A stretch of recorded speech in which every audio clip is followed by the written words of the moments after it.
So there I was, dead, reborn, and getting kicked awake by some angry medieval bureaucrat. Classic Tuesday. 1 second, I'm a top-tier secret agent. Next second, I'm wearing heavy wooden shackles and drooling against a tree in ancient China. Apparently, the old owner of this body got framed, exiled to the absolute armpit of the empire called South State, and then just died. Thanks for the warm welcome, buddy. This pimply government clerk is screaming in my face. Take a wife or lose your head. Apparently, some new law says criminals can marry homeless refugee women and settle down to work off their sentences. Romantic, right? Like a dating show where the losing prize is decapitation. I'm still buffering, brain loading memories like bad Wi-Fi, when I finally get the picture. The whole country's a war zone mess. South State just finished being a battlefield between two kingdoms, refugees everywhere, and the government's brilliant solution is forced marriages. Speed dating, medieval edition. The other criminals already grabbed the strong, sturdy women. Smart picks for farm work, I guess. But me? I was literally napping through the selection process. All that's left is the last household. And everyone's laughing at me because it's 3 people instead of 1. More heads means more taxes. More taxes I can't pay means more crimes added to my record. More crimes means chop chop. But then I actually look at these 3 leftovers, 2 women and a little girl. And under all that dirt and messy hair, these 2 are absolute knockouts. One's tall with legs for days. The other's got curves and grace like she owns the place. Their eyes aren't scared, they're sharp, like tigers pretending to be kittens. Now my spy brain is screaming. Pretty women are dangerous. They slow down your sword arm. They definitely have complicated backstories. This is a trap, but my about-to-be beheaded brain is screaming louder. Just sign the paper, idiot. So I said yes. And oh boy, you should have seen their faces. These 2 women looked at me like I'd just told them I eat soup with a fork. Turns out, plot twist, they wanted to be rejected. They had some secret plan to stay as refugees and sneak away. And my dumb romantic gesture just ruined everything. Meanwhile, I noticed the other criminals are snickering nearby. Turns out their ringleader, some Scarface thug, deliberately left these 2 beauties unpicked so he could creep on them later. Real gentleman, that one. The clerk practically broke my hand slamming it onto the marriage contract before I could blink, shoved us toward a crumbling shack, tossed us some sad little food rations, and bounced. Congratulations, newlywed me. I walked into my new home, generous word for a place where the walls have more holes than walls, and turned around to invite my new family inside. They were frozen outside like 2 beautiful statues of pure rage. I figured they were just overwhelmed with joy, so I said, "Hey, don't just stand there. Come inside. You can celebrate later." Wrong thing to say. Very wrong. Tall girl exploded. "Are you insane? Why did you pick us?" I'm like, "I saved you from being homeless. You're welcome. Welcome. You ruined our plan," she blurted out. Curvy Queen quickly shut her up and tried a different angle, the tax argument. Basically, you're broke, we're extra mouths, you can't pay, we all get punished. Logic. Fair point. But also, I didn't survive death and interdimensional body snatching just to get bullied by my own wives on day 1. So I hit them with, "Fine. Let's set 3 ground rules. Break them and I kick you out." No exceptions. The audacity on their faces. You'd think I'd insulted their ancestors for 12 generations. They were literally grinding their teeth, fists shaking, looking at me like they wanted to fold me into a pretzel. What I didn't know yet. One of them is the actual empress of the conquered enemy nation. The other is her elite royal bodyguard commander. I basically just told a queen and her general to follow my house rules or get evicted. This new life is going to be absolutely fantastic. Or very, very short. All right, time to lay down the law in my new marriage. Because nothing says domestic bliss like negotiating terms with 2 women who look like they want to strangle you. Rule number 1. I'm the boss. In this house, what I say goes. You could literally hear their teeth cracking from how hard they were clenching. Tall girl, I'm calling her that until further notice, was looking at me like she was mentally picking which organ to remove first. Curvy Queen's eyes went cold enough to freeze soup. Real welcoming family energy. But then I added the sweetener. I'll respect your wishes and never force you to do anything. And just like that, record scratch. Both of them blinked like confused cats. Apparently, in this world, men treating women like actual humans is some kind of revolutionary concept. The bar is underground and I just barely stepped over it. But hey, I'll take the impressed looks. Rule number 2. Don't bring trouble to my door. No drama, no chaos, no mysterious enemies showing up at breakfast. But if trouble finds US, I handle it. All of it. Kirby Queen's eyes actually sparkled a little. She whispered something about me being bold. Meanwhile, tall girl scoffed like I just claimed I could bench press the moon. Big talk for a convict, she muttered. Yeah, okay, fair. Rule number 3. Don't snoop on whatever I'm doing and keep my business secret from outsiders. They looked confused. Like, bro, you own one bag of sandy rice. What secrets could you possibly have? Then came the grand finale, the deal closer. I told them they don't have to work, don't have to earn money, don't have to do anything except sit at home, pretend we're a happy couple, and wait. I'll earn all the tax money myself. And once I get us legal identities, they can divorce me and walk away free. Go wherever they want. No strings. The silence was beautiful. 2 jaws, hanging open, perfectly synchronized. See, what I didn't know is that these two are basically prisoners now. Married women can't travel without their husband's permission in this lovely medieval system. Their only ticket to freedom is either murdering their way out, messy, or getting a legal divorce after we earn clean identities. And I just offered them that on a silver platter. Tall girl still couldn't believe it. She hit me with the math. For people means 2 silver taels per month in taxes. You're broke. You own sand rice. How exactly are you planning to make money? Selling your organs? I just raised an eyebrow. 2 taels? That's a lot. She looked at me like I'd asked if water was wet. Then I casually dropped. I'm gonna go grab a few taels real quick. Back soon. Maybe I'll pick up some snacks too. Tall girl completely lost it. If you actually come back with silver, I'll personally wash your feet tonight. I grinned. Deal. And I walked out, leaving 2 very confused, very skeptical women behind. Now here's where things get ugly. I barely turned the corner when Scarface, the creepy ringleader thug from earlier, slithered out of hiding with his goons. Turns out my brilliant suspicion was right. He deliberately left these 2 women unpicked so he could harass them later. Real class act. His boys blocked the gate just as tall girl was closing it. Hands on the door, drooling eyes, disgusting comments flying. The whole, we're here to check on you. Excuse that fools absolutely nobody. Tall girl's eyes went from annoyed to lethal in about half a second. She kicked the door hard enough to rattle teeth and was about to launch herself at them like a human missile. But from inside the yard, Curvy Queen shouted, "Don't. We can't cause trouble." And tall girl froze. Fist shaking. Jaw locked. Swallowing rage like it was broken glass. Because apparently, and I still don't know this yet, these 2 have some massive secret identity situation going on, and getting noticed means game over. Not just for them, but for their entire nation's people. So they just stood there, taking it from a bunch of lowlife thugs who aren't worthy of licking their shoes. Meanwhile, I'm out here somewhere, blissfully unaware, about to go hustle some silver and prove I'm not completely useless. This marriage is already way more dramatic than anything I signed up for. And I literally signed a contract. So tall girl almost murdered those creeps. She stabbed a dagger through the wooden door like it was butter, and Scarface's whole gang nearly peed themselves and ran. Good girl. Terrifying, but good. Meanwhile, I had money to make. I headed toward the inner city, because the outer city, where we live, is basically medieval Skid Row. Everyone's either a criminal or so broke they might as well be. You don't sell lemonade in a desert where nobody has coins. Quick note about my brain situation. Somehow, after dying and waking up in this body, my memory became insane. Everything I ever learned, saw, read, even stuff I glanced at for half a second in my past life, all crystal clear. It's like someone upgraded my brain from a flip phone to a supercomputer. I'm not complaining. So I walked into the inner city, which was actually decent. Clean streets, shops everywhere, people with money. Step 1 of my genius plan. Look the part. I ducked into an alley, fixed my posture, adjusted my attitude, and walked back out looking like a broke but proud scholar. You know the type. No money, massive ego, quotes poetry at dinner. Every town has 12 of them.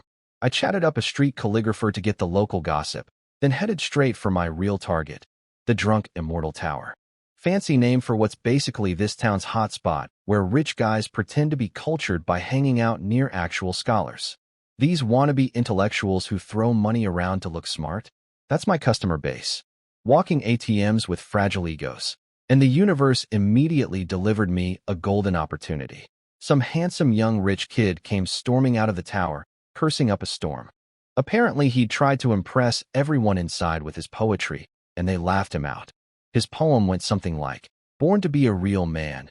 Even ghosts cry when I die. I mean, points for confidence, negative points for everything else." His bodyguard suggested they just buy a poem from some poor scholar, but Rich Boy wailed that the local academy had banned selling poems to outsiders. No scholar would risk it. He was pacing in circles, pulling his hair, screaming at the sky. Why can't I write poetry? The heavens want me dead. This was my moment.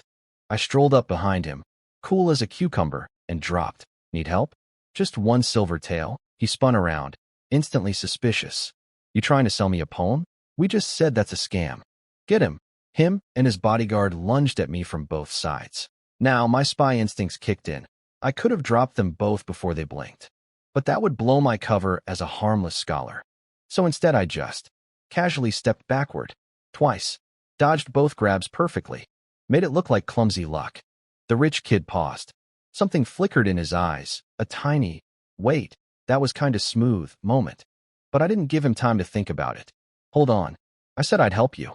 I never said I'd sell you a poem. That confused him enough to stop attacking. Help how? And why? Here's where I deployed the secret weapon, flattery. The nuclear option against insecure rich people. I stood tall, hands behind my back, and said with my best scholarly snob voice, I overheard your poem just now. It has the quality of uncut jade, raw potential. I simply couldn't resist offering my expertise. Uncut jade. This dude's eyes literally sparkled. You'd think I told him he won the lottery. He was instantly convinced that everyone inside who called his poem garbage was just jealous of his good looks and talent. His bodyguard tried to warn him. Master, be careful. This could be a trick. Shut up. Rich Boy kicked him aside and turned to me like I was his long-lost soulmate. What's your name, brother? Lin Xiao. Brother Lin. What did you mean by couldn't resist? Tell me more. Tell me everything. His eyes were shining like a puppy who just found a tennis ball. And just like that, I had my fish on the hook. One silver tael, here I come. Tall girl better start heating that foot bath water. My sales pitch was simple. I don't write poems. I fix poems. One silver tael per word changed. Rich Boy's bodyguard nearly had a stroke. One tael per word? Are you a bandit? But here's the thing about insecure rich people. Dangle the words, guaranteed to impress everyone, and their wallet opens itself. I threw in a money-back guarantee, and Rich Boy shook on it faster than I could blink.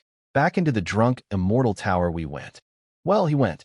I hid behind him like a shadow. Can't have anyone knowing the uncut jade needed a jeweler. This kid, Gu Huayu, apparently, has absolutely zero chill. He jumped on top of a table and screamed at an entire room full of scholars to shut up and listen. The whole building went quiet, but not the respectful kind of quiet. More like the, oh no, this idiot again kind. The roasting started immediately. The straw bag is back? Didn't we embarrass him enough? His poems are literally worse than a child's. Real supportive crowd. Gu Huayu's fists were white-knuckle tight. You could tell he wanted to punch every single one of them into next week. And honestly, he probably could. The guy's built like a fighter.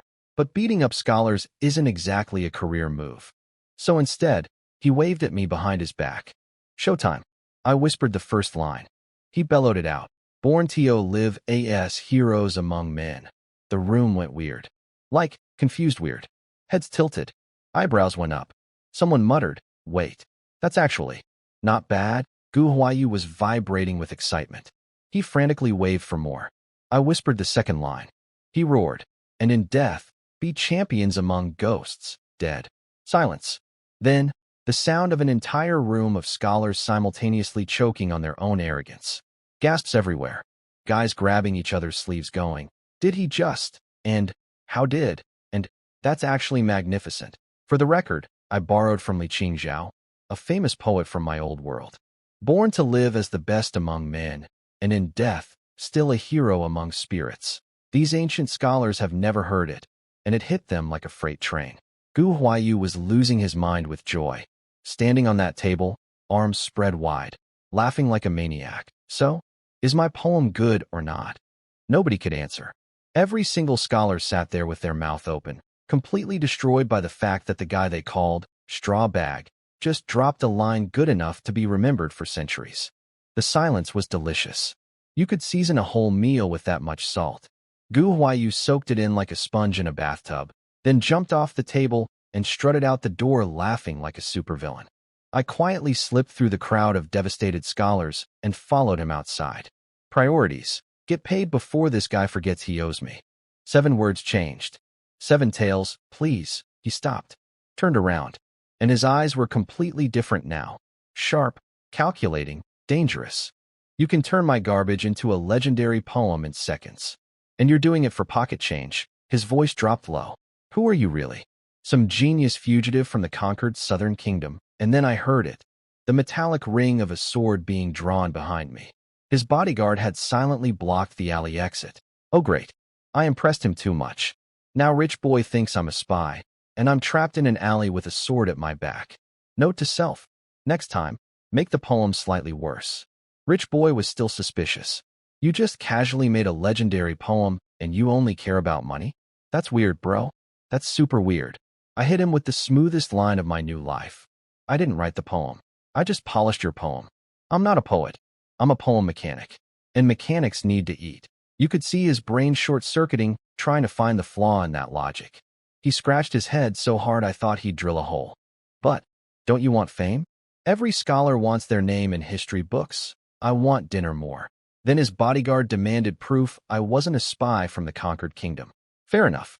I whipped out my criminal ID card, bright red circle on it. Basically says, I'm trash, please judge me. Their jaws hit the floor. A convict made that legendary poem, but weirdly, this actually made them trust me more. Because a criminal on a government leash is definitely not a foreign spy. Gu Huayu's whole vibe flipped instantly from, I might kill you, to, I must protect you. He shoved 20 silver taels at me. I only earned 7, but he insisted. You turned my garbage into history, bro. Take it. Then he got all emotional. Stay strong, brother Lin. Fate has been cruel, but things will get better, like he was sending me off to war. This guy has the emotional range of a golden retriever. He also begged me to keep his secret, that someone else fixed his poem. Professional discretion? Please. I was a secret agent. Keeping secrets is literally my entire previous career. 20 taels in my pocket, I went shopping. Ate a proper meal for the first time in this body, which was so malnourished it practically cried tears of joy at real food. Then I hit up a butcher and loaded a bamboo basket with enough meat to feed a small army. My new body needs protein like a desert needs rain. Now, I noticed Gu Huayu's bodyguard tailing me on the way home, clearly still doing a background check. Whatever, let him look. I've got nothing to hide. Well, nothing he'd recognize as suspicious. I got back to the outer city at dusk. And of course, Scarface and his clown squad were waiting for me at the street corner. Ambush number 2 today. These guys are persistent. I'll give them that. Scarface launched into his pitch. Your women can't cook, can't sew, can't work. You'll never make 2 taels a month. You're dead meat. So, let me offer you a deal. Just let your wives. Nope. I cut him off before he could finish that disgusting sentence. 2 taels a month? Easy money. Now get out of my way.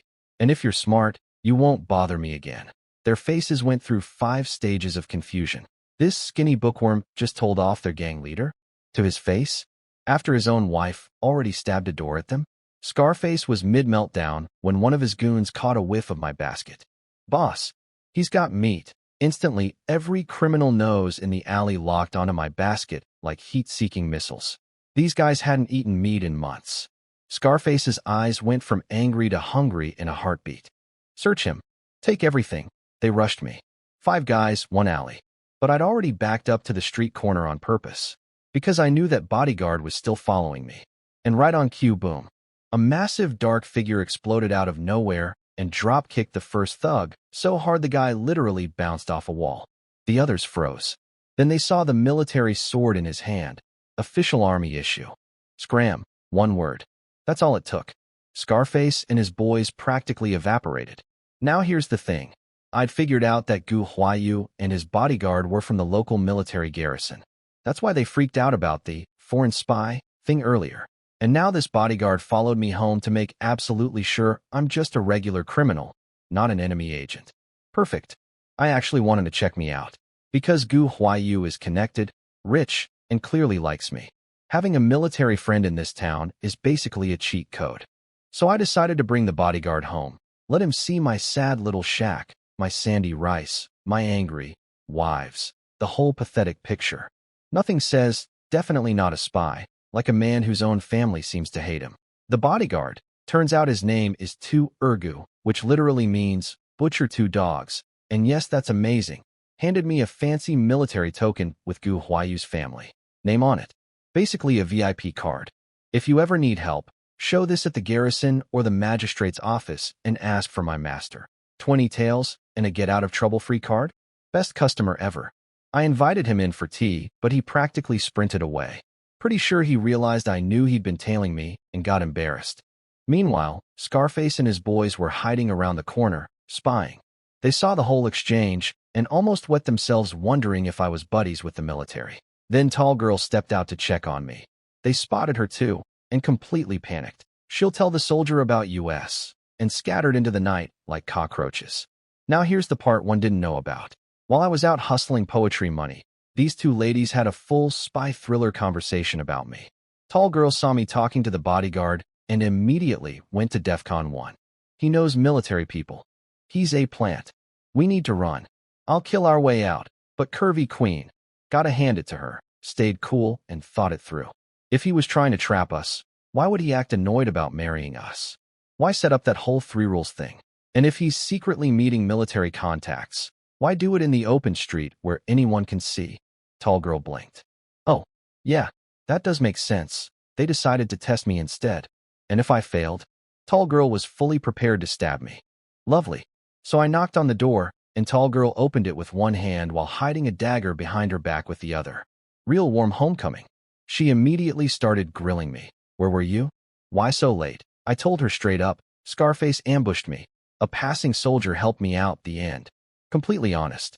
And I could practically feel the suspicion deflating behind me. Because apparently the test was whether I'd mentioned the military guy voluntarily. And I did. Test passed. Not stabbed today. Then Curvy Queen came out holding the little kid, and I finally got a good look at all 3 of them cleaned up. Holy, wow. Tall Girl went from dirty refugee to supermodel with anger issues. Curvy Queen was straight up devastating. The kind of face that starts wars. Even the kid was adorable, like a perfect little porcelain doll. This is going to cause so many problems. Beautiful people attract attention. Attention is the last thing any of us need. I shook off the thought and noticed they'd cooked the sandy rice into porridge. I told them to dump it because I brought real food. Tall Girl exploded. I slaved over that stove. You ungrateful convict. Starve then, but then I opened my basket. The smell of braised meat hit the courtyard like a bomb. Every angry word died midair. Tall Girl's eyes went the size of plates. Curvy Queen's nose twitched. And the little kid, oh man, the drool was instant. Meat, meat. I want meat, meat. The tiny voice screamed, little legs kicking wildly. I tore off a piece to hand over, but Tall Girl jumped in front like a bodyguard, eyeing me like I was offering poison. So I ate a piece myself first. See? Not poisoned. We're in this together. Why would I hurt you? The kid didn't wait for the adults to finish their trust issues. Little Cloud snatched the meat and started chomping, moaning with happiness. So yummy. Haven't had meat in so long. Thank you, big brother. What's your name? I asked, ruffling the little head. Cloud Zheng. Curvy Queen jumped in fast, like the Zheng in kite. Cute. I promised to make the kid a kite sometime. Then I added, very reasonably, but you'll need to call me Daddy from now on. We're supposed to be a family, remember? Can't have outsiders getting suspicious. You'd think I suggested setting the house on fire. Tall Girl shrieked like I'd committed a war crime. How dare you? Watch your mouth. And Curvy Queen, the graceful, composed one, her face turned purple. Actually purple. Teeth clenched so hard I could hear them from across the yard. I have absolutely no idea why asking a kid to call me dad in our fake family is this offensive. These women have the weirdest triggers. The kid just wants meat. I just want to not get beheaded. And somehow I'm the villain? This family dinner is going great. Time to settle the family drama. I asked them point blank. So, do we have a deal or not? Curvy Queen said yes. Good. But then I brought up the kid calling me daddy again, and she turned red as a tomato. She's my little sister. Not my daughter. Oh. So the kid isn't hers? I'm not a stepdad? This is actually great news. My apologies, ladies. Didn't realize you were so elderly and youthful looking. Their faces were priceless. I suggested the kid call me brother-in-law instead and sweeten the deal. Call me that, and I'll buy you meat every day. Little Cloud's eyes went supernova. Really? Brother-in-law. Brother-in-law. Sold. Instantly. This child can be bribed with protein, and I respect that completely.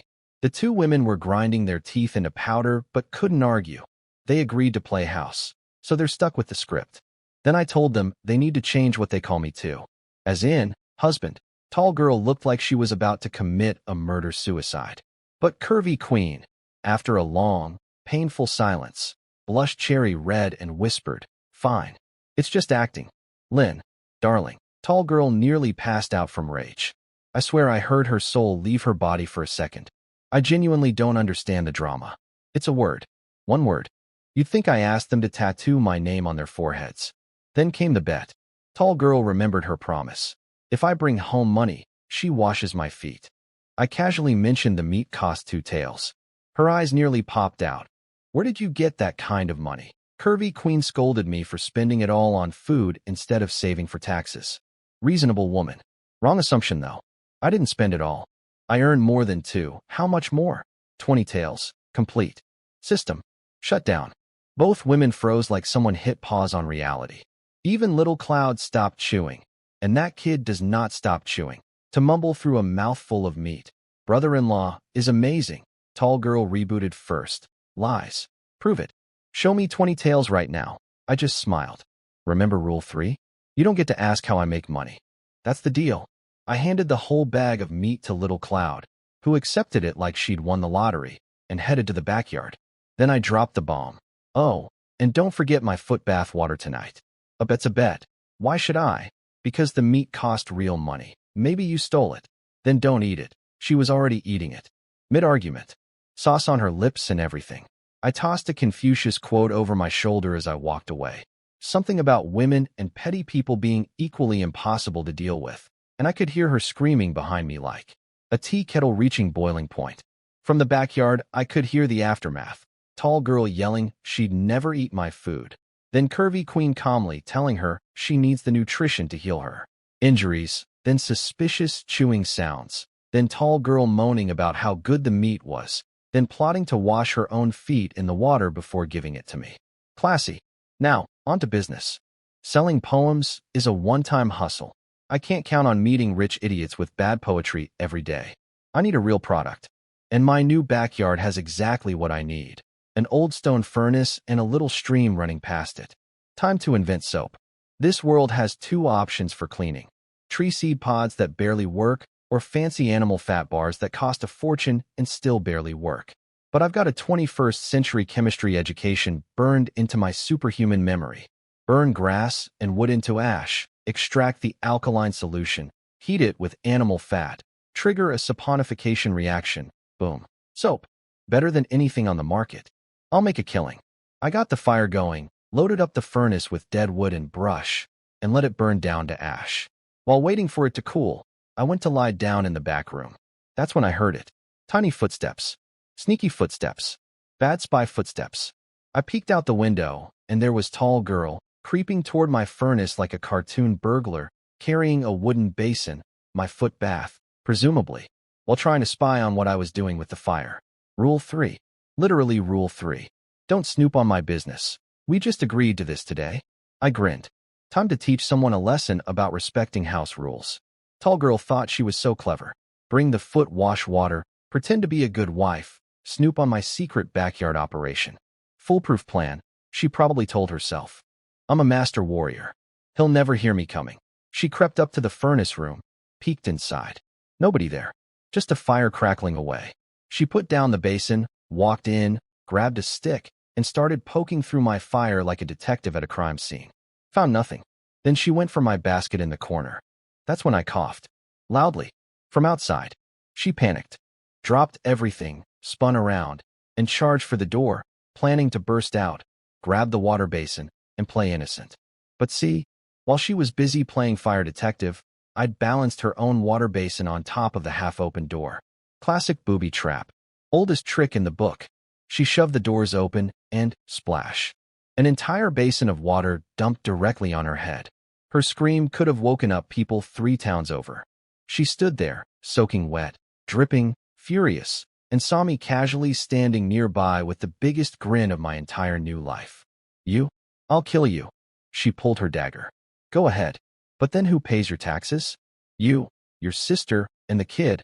All dead. Dagger went away. But fist didn't. She threw a punch. Fast, sharp, genuinely dangerous. Except I'm a former elite spy. I dodged it like it was in slow motion, caught her by the neck, and pinned her against the wall. Now, I'll admit, wet clothes clinging to curves, face inches from mine, those fierce eyes blazing. The visual was distracting. Focus, Lin Xiao. You know martial arts? She was completely shocked. Just basic self-defense, I lied casually. Also, the water was clean. Why are you so mad? Because I washed my feet in it first. I let go of her and stepped back so fast I almost tripped. Then you literally played yourself? That's karma. I told her this was her warning. Snooping on me violates Rule 3. Next time, family punishment. What punishment? She hissed. Spanking. You wouldn't dare. Try me. She stomped off into the night, smelling like her own foot water, muttering about how she'd destroy me once. Her injuries healed. I could hear her telling Curvy Queen some creative version of events where she wasn't paying attention and my fighting skills were weird and sloppy.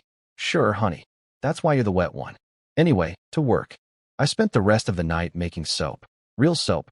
The kind this world has never seen. Step 1. Filter the cooled wood ash through stream water to get alkaline solution. Step 2. Chop up the pork fat I bought. Render it into oil. The smell was incredible. Pure liquid gold sizzling away. Step 3. Combine a portion of the oil with the alkaline solution in a pot over high heat. Stir constantly until saponification happens. Step 4. Wrap in oiled paper, cool in the stream, shape, air dry. By dawn, I tested a bar. Wash my hands. Squeaky clean. Beautiful white lather. Better than anything sold in this entire country. Tomorrow I take these samples to the inner city and start collecting orders. This is going to be my money printer. But the real discovery was the byproduct, pork crackling. Fried pork fat bits, golden and crunchy. I had a whole jar of them. Little Cloud showed up first, of course. That kid's nose could track a pork chop across 3 provinces. She came running over at dawn, drooling, following the smell like a cartoon character floating toward a pie on a windowsill. Brother-in-law, are you eating yummy things without me? I could smell it in my dreams. I handed her a fistful of crackling, and she almost ascended to heaven. This is even better than the meat. Crunch, crunch, crunch. Pure bliss on a tiny face. Curvy Queen followed after her, and I gave her the whole jar. She sniffed it, nearly drooled, then caught herself and stayed dignified. Impressive willpower. Then she said something that surprised me. There's so much here. Shouldn't we share some with the neighbors? Smart woman. Building goodwill with the community. I was about to ask why when I heard yelling from the front yard. Tall girl was fighting with someone. Again, one night in this house, and I already feel like a single dad managing a family of beautiful, violent, food-obsessed disasters. And I haven't even had breakfast yet. Turns out my midnight pork rendering session was basically a biological weapon. The smell of frying fat drifted across the entire neighborhood and woke up every starving person within a mile radius. By dawn, there was a mob outside my front door, dozens of drooling refugees and criminals, sniffing the air like zombies hunting for brains, except the brains were pork. Curvy Queen suggested we share some crackling with the neighbors. Build friendships. Win hearts. Classic diplomacy. I shut that down immediately. These people are starving ex-criminals. They're wild dogs who smell blood. You don't toss meat to wild dogs and expect gratitude. You get them lunging for your throat wanting more. She froze. Like, really froze. Something I said clearly hit her way deeper than neighborhood politics. She whispered, what if you replaced people with countries? Weird question from a refugee, right? I answered anyway. Between nations? Even worse. Showing kindness to predators just paints a target on your back. She went completely silent, staring at nothing. Whatever was going on in her head, it shook her hard. I filed that away under, definitely not a normal refugee, and moved on. Tall girl was at the front gate, screaming at the crowd, trying to hold the line. But these people wouldn't budge. They wanted answers about where the meat smell came from. I pulled her behind me. Shut up. Step back. I got this. She looked stunned. I stepped outside and hit the crowd with one sentence. Why are you gathered at my door? Want to get charged with rioting? Because I'll report every single one of you. Poof. 3/4 of the crowd vanished instantly. These are all convicts on probation. The word, charges, is their kryptonite. Tall girl's jaw dropped. She'd been arguing with these people for an hour, and I cleared them in 5 seconds. But the tough ones stayed. Specifically, the wives.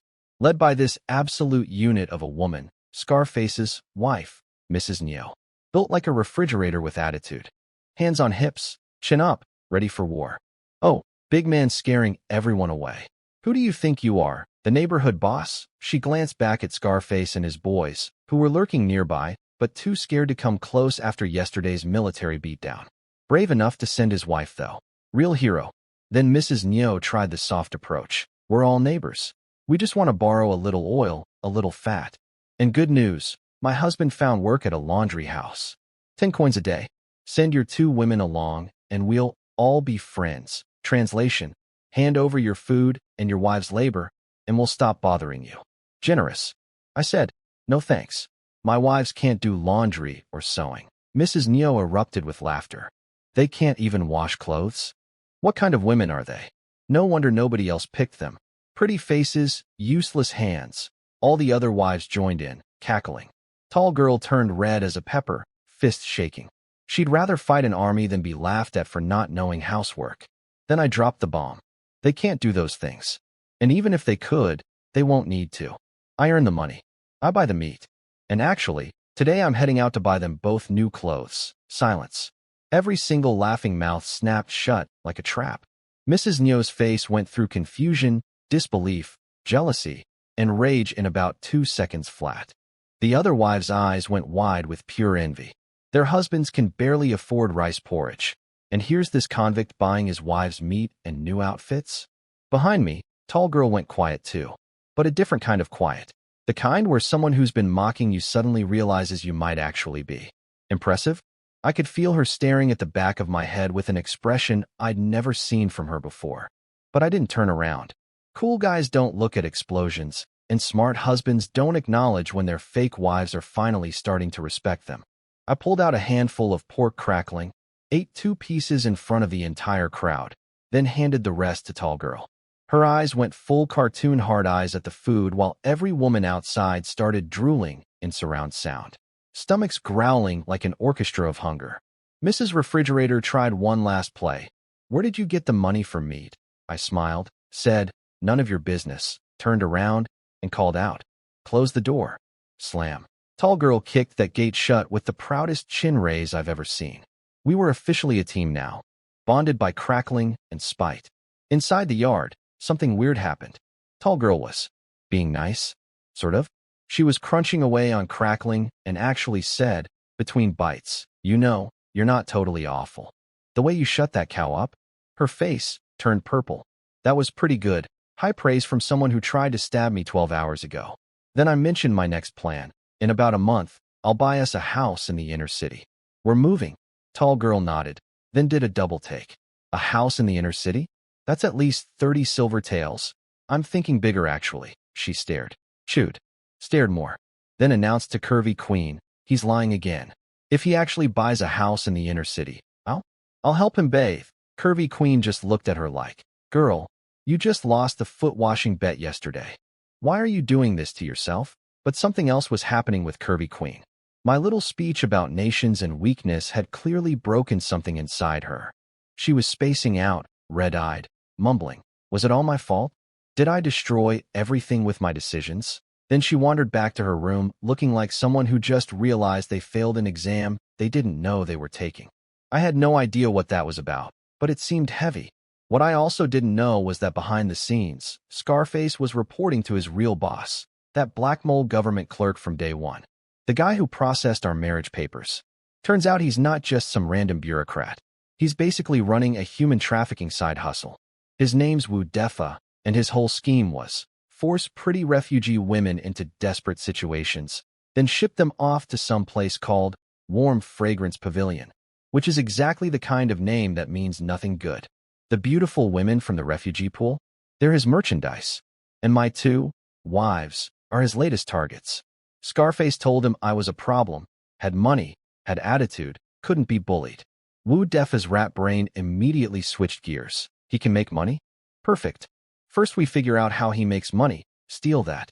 Once he's broke again, he'll have no choice but to hand over the women.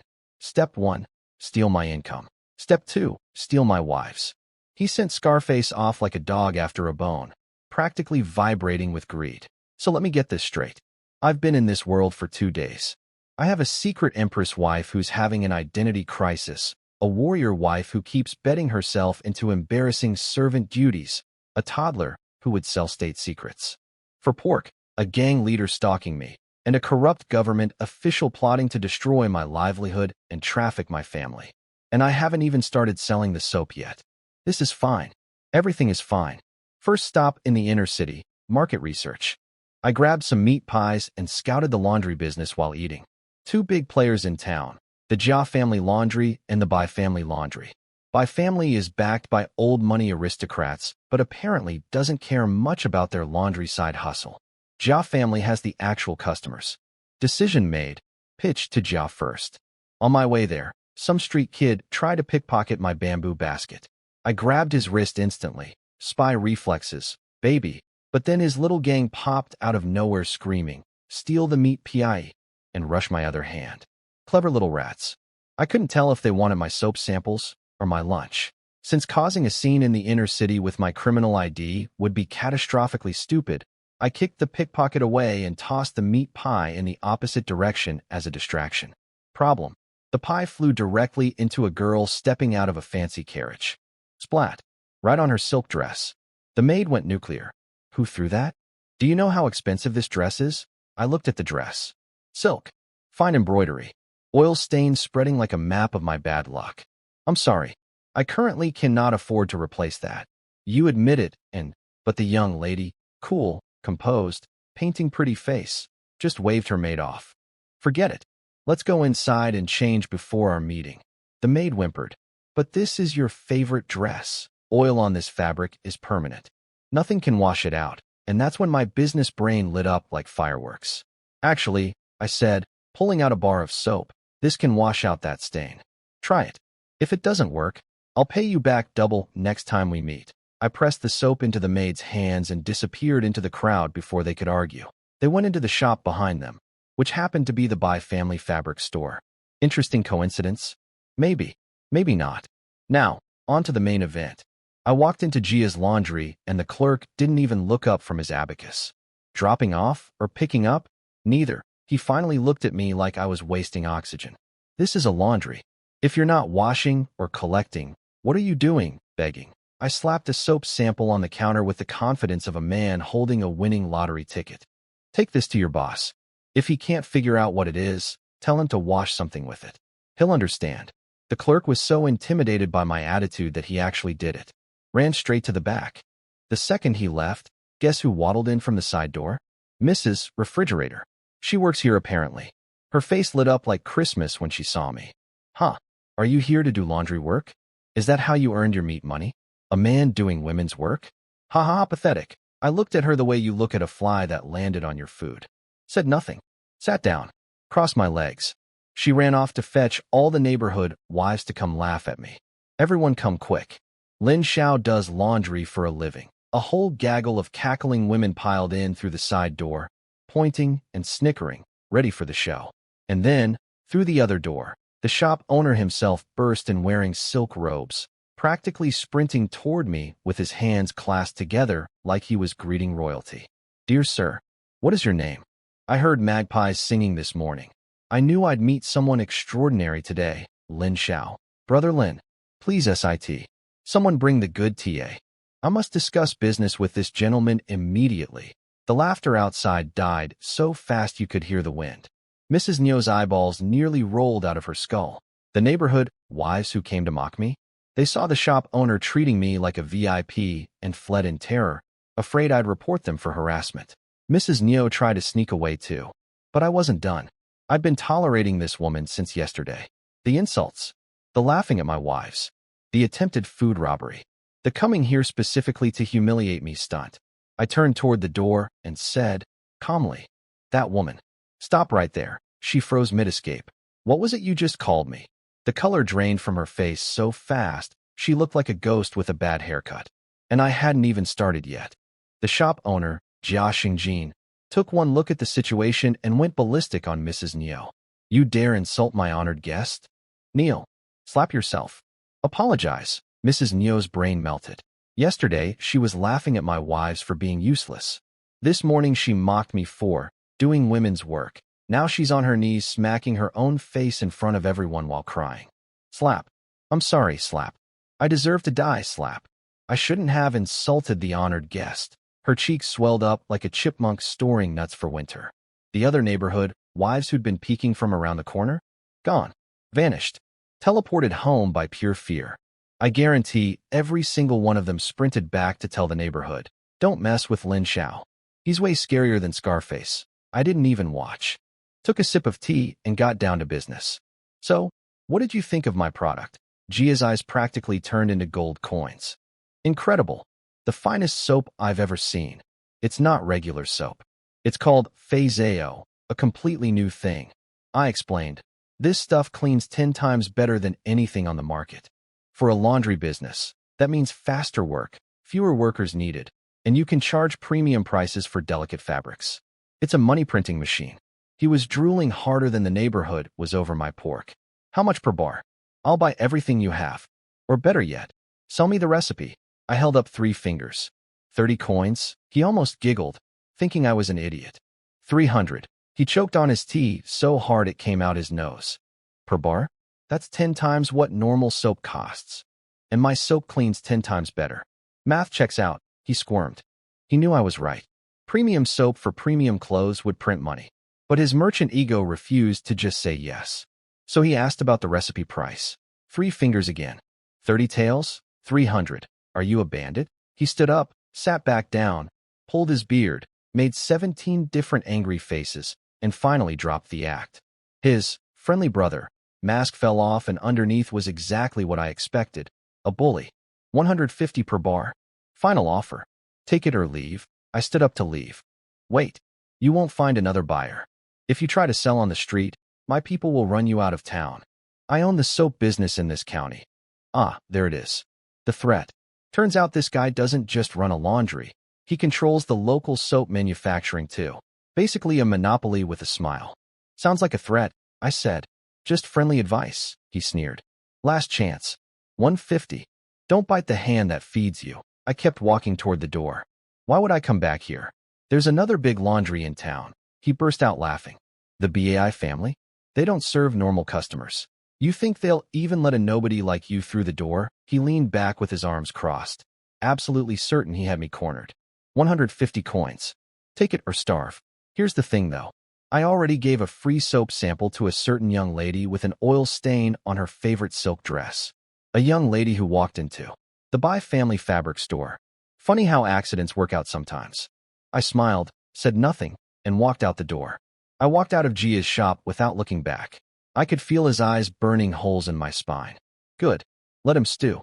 What I didn't know was that behind me, this petty tyrant was already dispatching spies to tail me and planning to teach me a lesson once I inevitably came crawling back. In his mind, this was already over. The script was simple. Dumb outsider gets rejected by the Bai family, returns humiliated, and accepts whatever crumbs Jia offers. He was practically rehearsing his victory speech. Meanwhile, back at the Bai family fabric store, something beautiful was happening. That maid, Little Peach, had taken my soap to the back and tried it on her lady's oil-stained silk dress. The dress that was permanently ruined. The dress that nothing could ever clean. She scrubbed once. Lightly, the stain vanished. She came sprinting back screaming, "It's magic. It's clean. It actually worked." The young lady. Turns out she's by Ling Shuang.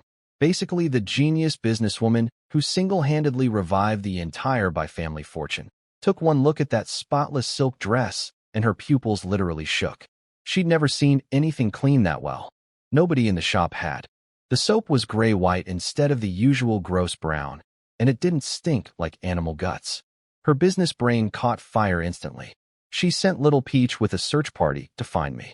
Take extra people. Find the meat pie guy. If you can't find him by the time I'm back, check the magistrate's records. Little Peach saluted and ran off. Then stopped. Wait. What did he look like again? Incredible. My future business partners can't remember my face. Off to a great start. Now here's where things got embarrassing for me. I went to the By Family Laundry, feeling confident. Walked in, and got kicked out in about 90 seconds. Turns out the By Laundry doesn't wash normal clothes. It's basically a military laundry, washing armor, uniforms, and gear for the local garrison. The whole place was run by grizzled old veterans, missing limbs, sharp eyes, smelling like a locker room that hadn't been cleaned since the last dynasty.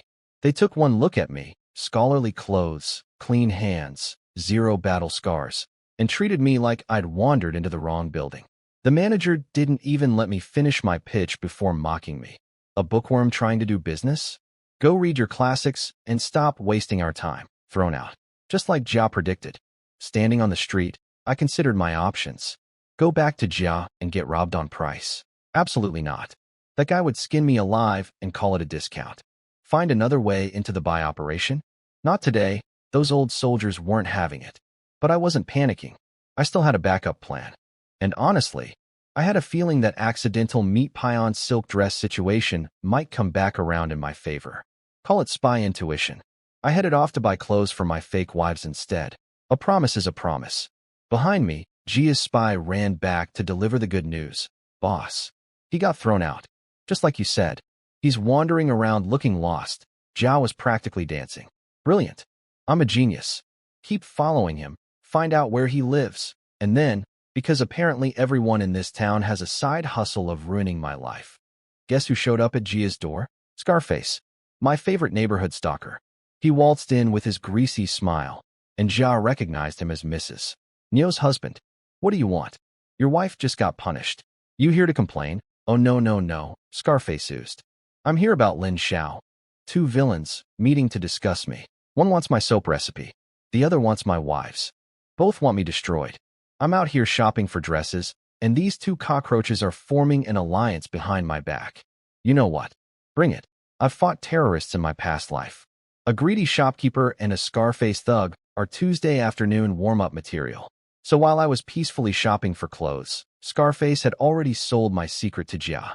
Told him I'm a convict. And Jia's reaction? Pure Christmas morning. A convict has a money tree? I'll just take it. His plan. Lure me back to his shop, steal my soap recipe, and if I resist, beat me half to death and call it. The criminal started. Trouble in the inner city. Legally untouchable. Diabolically simple. All orchestrated by that black mole clerk Wu Defa, who's apparently the puppet master pulling Scarface's strings and has connections to Jia's family. This town's corruption runs deeper than a well. But I knew none of this. I was in the By Family fabric store, happily picking out outfits for my fake wife, my fake sister-in-law, my fake sister-in-law's secret identity baby, and myself. Just a normal family shopping trip for my family of professional liars. While chatting with the store clerk, I learned something useful. The By Family Laundry is personally managed by the legendary Miss Bai Lingshuang herself, the business prodigy who rescued her entire family's fortune from the brink of collapse. Everyone in town knows her name. Getting a meeting with her? Supposedly impossible. Admirers lined up from here to the capital. I left the store thinking I'd have to regroup and find another angle. At that exact moment, a carriage was racing through town at top speed. Inside, Miss Bai Lingshuang.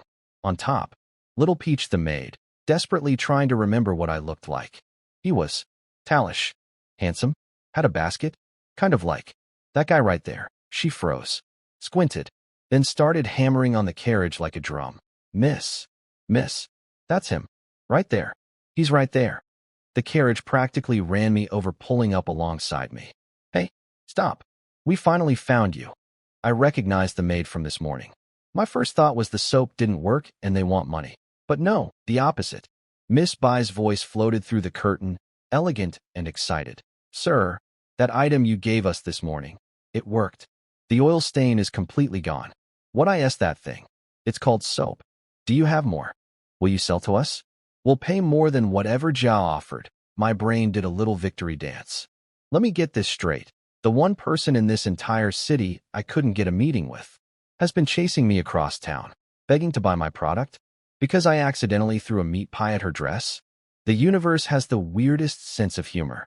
I was about to say, absolutely yes, when, Brother Lin, there you are. Jia freaking Shungjin appeared from behind the carriage like a bad penny, eyes locked on me like I was a walking gold bar. Got rejected by the Bai family, right? I told you. Come back to my shop. Let's sign that contract. I smirked. Weren't you going to wait for me to come begging? Why'd you chase me down? His smile twitched. He leaned in close. Fine, fine. 200 per bar. No. 300. Final offer. Let's go. No. His goons started closing in. I told them to back off. His mask finally cracked. What do you want then? More money? Don't push your luck, kid. And if I do push my luck? His eyes went cold. Full predator mode. Then nobody can save you. Here's the beautiful part. This moron is threatening me 3 feet away from a carriage containing the most powerful businesswoman in the county. The woman who wants my soap. The woman whose family has military connections. He has no idea she's there. He has no idea she heard everything. He has no idea how badly he just played himself. I love this town. Jia went full villain mode. Don't forget you're a convict. If I beat you up right here, the law says you started it. You'll be punished, not me. So think very carefully. I said nothing. Just looked at him. And smiled. He did not like the smile. Why are you laughing? Then, from the random, unimportant carriage right next to us, a voice cut through like ice. 350 coins per bar? Jia's brain short-circuited. Someone was outbidding him. From a carriage? His goons surrounded the vehicle, fists ready. Little Peach leaped off the driver's seat like an angry chihuahua. Back off. You want to mess with the Bai family? The thugs scattered like roaches in sunlight. Then the curtain parted, just a sliver, and there she was. Bai Lingshuang, the legendary businesswoman of the county. The one nobody gets a meeting with. Sitting right there, bidding on MY soap. Jia's face went through about 19 emotions in 2 seconds. Shock, confusion, horror, more horror. Because he realized she wasn't eavesdropping. She'd been talking to me before he showed up. The nobody convict had somehow found the one buyer in town who could crush him. He tried to play it cool. Haha. Surely the Great Bai family doesn't care about little soap bars. We want the soap and the recipe. Non-negotiable. The bidding war began. 400, Jia screamed. 500, Bai said calmly. 500? That's insane. 2 bars for a whole tale of silver. I said what I said. Keep going if you want. Here's the thing. Jia never planned to actually pay me. His whole strategy was to fake bid, lure me back to his shop, and rob me. But Bai Lingshuang was bidding with real money. He was playing poker with Monopoly cash against someone holding actual gold. He tried threats. You're making enemies with the Jia family. We have people at the magistrate's office. Bai hit back without blinking. And I wash uniforms for the military garrison. Those soldiers don't care about your magistrate friends. Want to test that? Jia's mouth opened. Closed. Opened again. Nothing came out. Turns out this whole time, Bai's laundry, the one staffed by wounded veterans and soldiers' families, wasn't just charity work. It was a strategic alliance with the local army. She'd been quietly building military connections while everyone laughed at her for taking a worthless contract. Absolutely brilliant. Jia was cornered. He couldn't outbid real money. He couldn't threaten someone backed by armed soldiers. So he played his last card, exposing me. The great Miss Bai should know. This man is a criminal. Exiled from the capital. A convicted felon. Still want to do business with him? He grinned like he'd dropped a bomb. Bai paused, then laughed softly. Exiled from the capital? Then he and my family have something in common. We were kicked out of the capital too. She turned it into a bonding moment. Jia's bomb exploded in his own face. In fact, she added, that makes me want to work with him even more. Jia was practically foaming. He whipped toward me one last time. Choose. Me or her. And remember, SHE can't protect you from the magistrate. You're a convict under their control. Pick wrong, and you're dead. His eyes were screaming the subtext. The Bai family might have soldiers, but you answer to the county government, and we own the county government. I was standing between a furious monopolist with government connections and a calm businesswoman with military backing, both demanding I pick a side. And honestly, this was the easiest decision of my entire new life. I was just enjoying watching Jia sweat a little longer. Are you stupid? I said to Jia's face. Obviously, I pick whoever pays more. His head nearly exploded. But before he could do anything, Miss Bai dropped the mic from inside her carriage. From today, anyone who messes with Lin Xiao messes with the Bai family. Let's go. Little Peach gave Jia the most devastating eye roll in feudal history, and we bounced. Left him standing in the street looking like a man who just watched his lunch get stolen by a bird. At the Bai Fabric store, we sealed the deal. 20 taels and 5 silver as a deposit. 500 coins per bar. First batch, 100 bars. Miss Bai was all business. Fair price, clear terms, genuine respect. After dealing with Jia the human grease stain, this felt like switching from a swamp to a spa. I grabbed the new clothes I'd picked out earlier, hit the butcher for another 40+ pounds of pork fat, because soap needs fuel, and headed home. Walking through the gate, I found the yard actually clean. The two ladies had swept everything and were repairing broken windows and doors together. Domestic goddesses they are not, but full marks for effort. Little Cloud detected me before I even spoke. That child has a nose like a bloodhound. Brother-in-law, meat? Not every day is meat day, kid.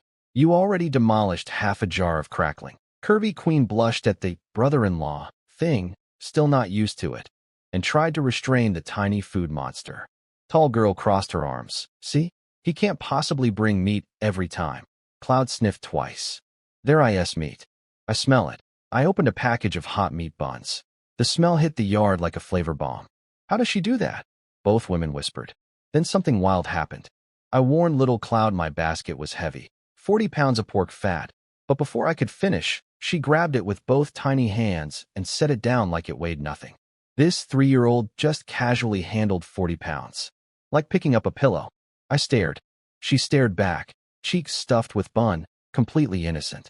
The two women didn't even notice. Apparently superhuman toddler strength is just normal in their world. What I asked this family. I told them to try on the new clothes I bought. Tall girl was dying of curiosity about where my money comes from, but caught herself mid-question. Rule 3. She physically swallowed the words back down. Beautiful. But I needed something in return for all this generosity. They had to call me husband properly. Every time. No exceptions. I laid it on thick. The government executes people who seem like they're faking their marriages. There are rows of heads hanging at the city gate. Rows. Both women went pale as ghosts and immediately started calling me darling, like their lives depended on it. Which, as far as they knew, they did. In reality, there was one head at the gate, and that guy actually tried to escape. The government isn't randomly beheading people over pet names. But hey, a little exaggeration never hurt anyone. Except my wife's pride. Being called husband by two gorgeous women? Not gonna lie, pretty great. I handed over the clothes, grabbed my pork fat, and headed to the backyard to start manufacturing 100 bars of soap by tomorrow. No big deal.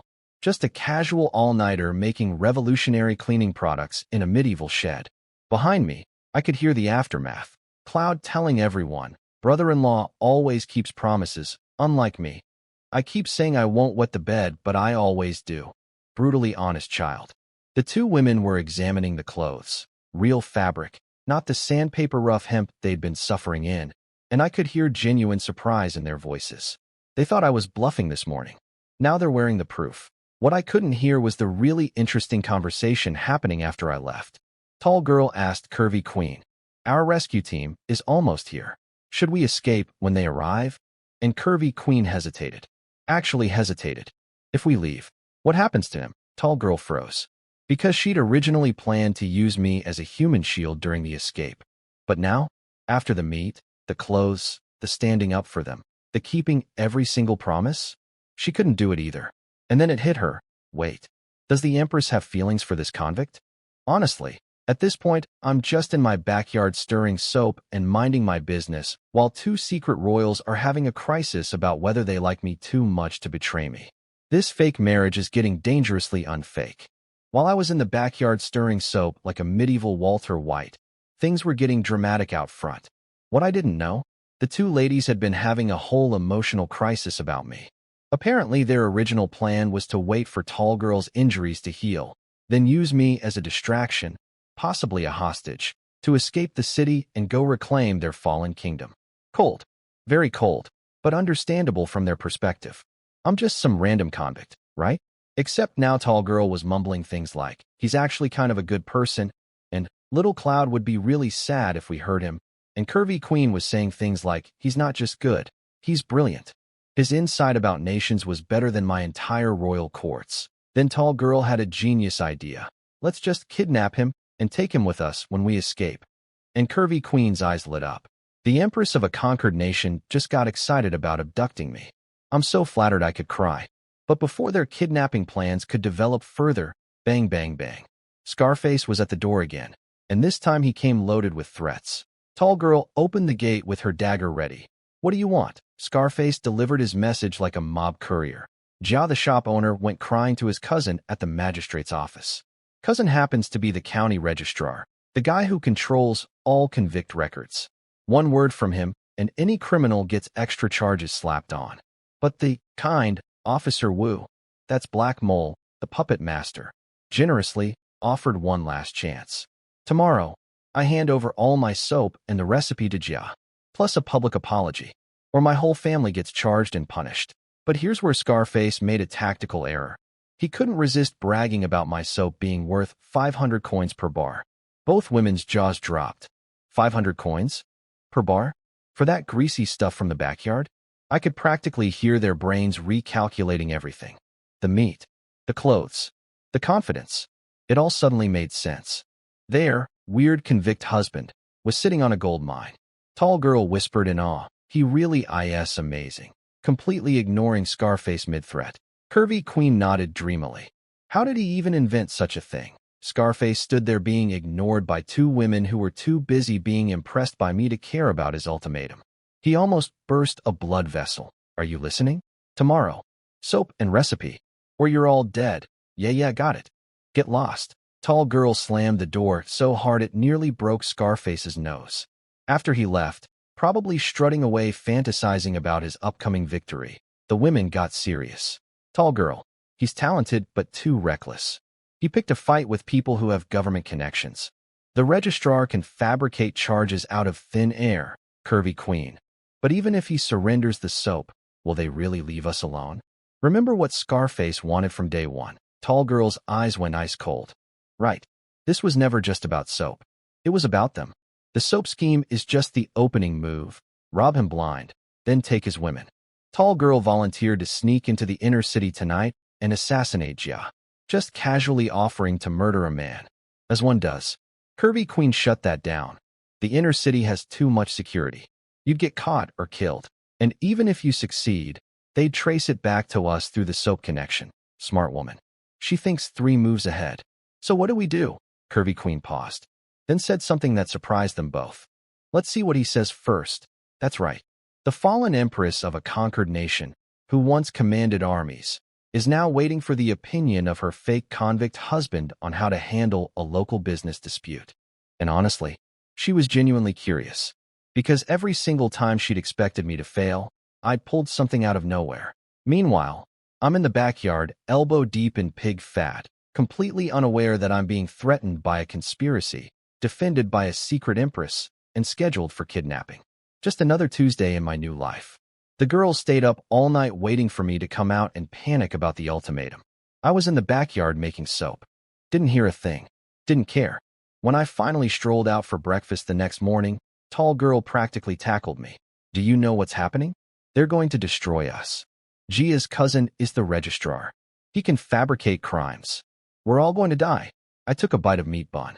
Hum. That's your response. Curvy Queen stepped in. This is serious. What's your plan? I'll handle it. More meat bun. Tall Girl looked like she was going to have a stroke. You'll handle it? How? This is a death sentence. We have no leverage. I swallowed my bun and decided to give them a little lesson. Quick question. Has anyone in the outer city ever earned enough tax money as fast as me? No. Not even in the inner city, Curvy Queen answered. Exactly. So if I rush to pay off all my taxes right now, what happens? Both women went blank. Then it hit them like a brick. If I flash that much money at the government, every corrupt official in town will see me as a walking piggy bank. They'd never let me go free. They'd milk me forever. So the problem isn't money, I said. It's making sure the greedy people don't get a chance to be greedy. Sit tight. I've got this. I walked out, leaving 2 stunned women behind me. Curvy Queen whispered to herself. I was right about him. He's extraordinary. Tall girl scratched her head. I didn't understand any of that. At the Buy Fabric store, I delivered 100 bars of soap. Miss Buy was impressed. I made them all in one night. Then she asked the big question. Will you sell the recipe? No. Name your price. I won't sell it. But I'll give it to you. She froze. In the business world, free gifts are the most expensive things. I could see her brain running threat assessments. But I wasn't trying to romance her. My deal was simple. 50-50 profit split on all soap production. Plus, she helps me with 3 small favors. Investigate 2 people. Host 2 people. Deliver 1 item. She agreed instantly. Because honestly, those favors were nothing compared to getting the soap recipe. When I told her the actual recipe, her face was priceless. The legendary super soap that had the whole town fighting? It's pig fat plus wood ash boiled together. That's it. A child could make it. That's it. She looked like someone who'd opened a treasure chest and found a sandwich inside. Most great secrets are simple once you know them, I said, sipping tea like a philosopher. She recovered fast though, smart woman. She immediately realized the recipe would get copied eventually. So she needed to buy up every small soap workshop in the region before competitors figured it out. She gave me a bank note for the soap delivery and sprinted out the door to start her acquisition spree. While she handled the business war, I handled mine. I got the information I needed about certain people, arranged for Little Peach to take my ladies on a shopping trip in the inner city, because even fake wives deserve a day out, and left a special package containing a certain military token at the shop. The token Gu Huayu gave me. The one that says, mess with me and the garrison gets involved. I left it where it needed to be found. By whom it needed to be found. Chess pieces, moving into position. Meanwhile, news reached Jia that the Bai family was buying up every soap workshop in the county. He put 2 and 2 together instantly. I'd given Miss Bai the recipe. His golden goose had flown to someone else's farm. He didn't just get angry. He went nuclear. Stormed straight to the magistrate's office to find his registrar cousin. No more games. No more last chances. He wanted me charged, convicted, and destroyed. Somewhere in the outer city, I was walking home, hands behind my back, whistling. Everyone thinks this is checkmate against me. Nobody realizes I've been playing a completely different game. Evening. The sky was blood red. Fitting. A whole squad rolled up on my house. Jia the shopkeeper, Scarface's gang, and behind them, actual government officers from the magistrate's office. The full welcoming committee. Their plan, which I obviously didn't know about but could smell from a mile away, was beautifully evil. Stage a fight. Chase me toward the city gate where Black Mole would be waiting. When I try to escape, boom, I'm officially a fleeing convict. They beat the soap recipe out of me, then cut my head off. Legal and tidy. Oh, and they were going to assault my wives first. In front of me. For fun. Real upstanding citizens, these guys. They kicked open my gate and found me sitting at the stone table, calmly counting silver coins. Didn't even look up. That confused them. They expected cowering. They got accounting. Scarface started his speech. You had your chance. You wasted it. Now shopkeeper Jia is here personally too. Yeah. I sold the recipe to the Bai family, I said, still counting coins. Anything else? Jia's face twisted into something barely human. Search the house. Drag those 2 women out here.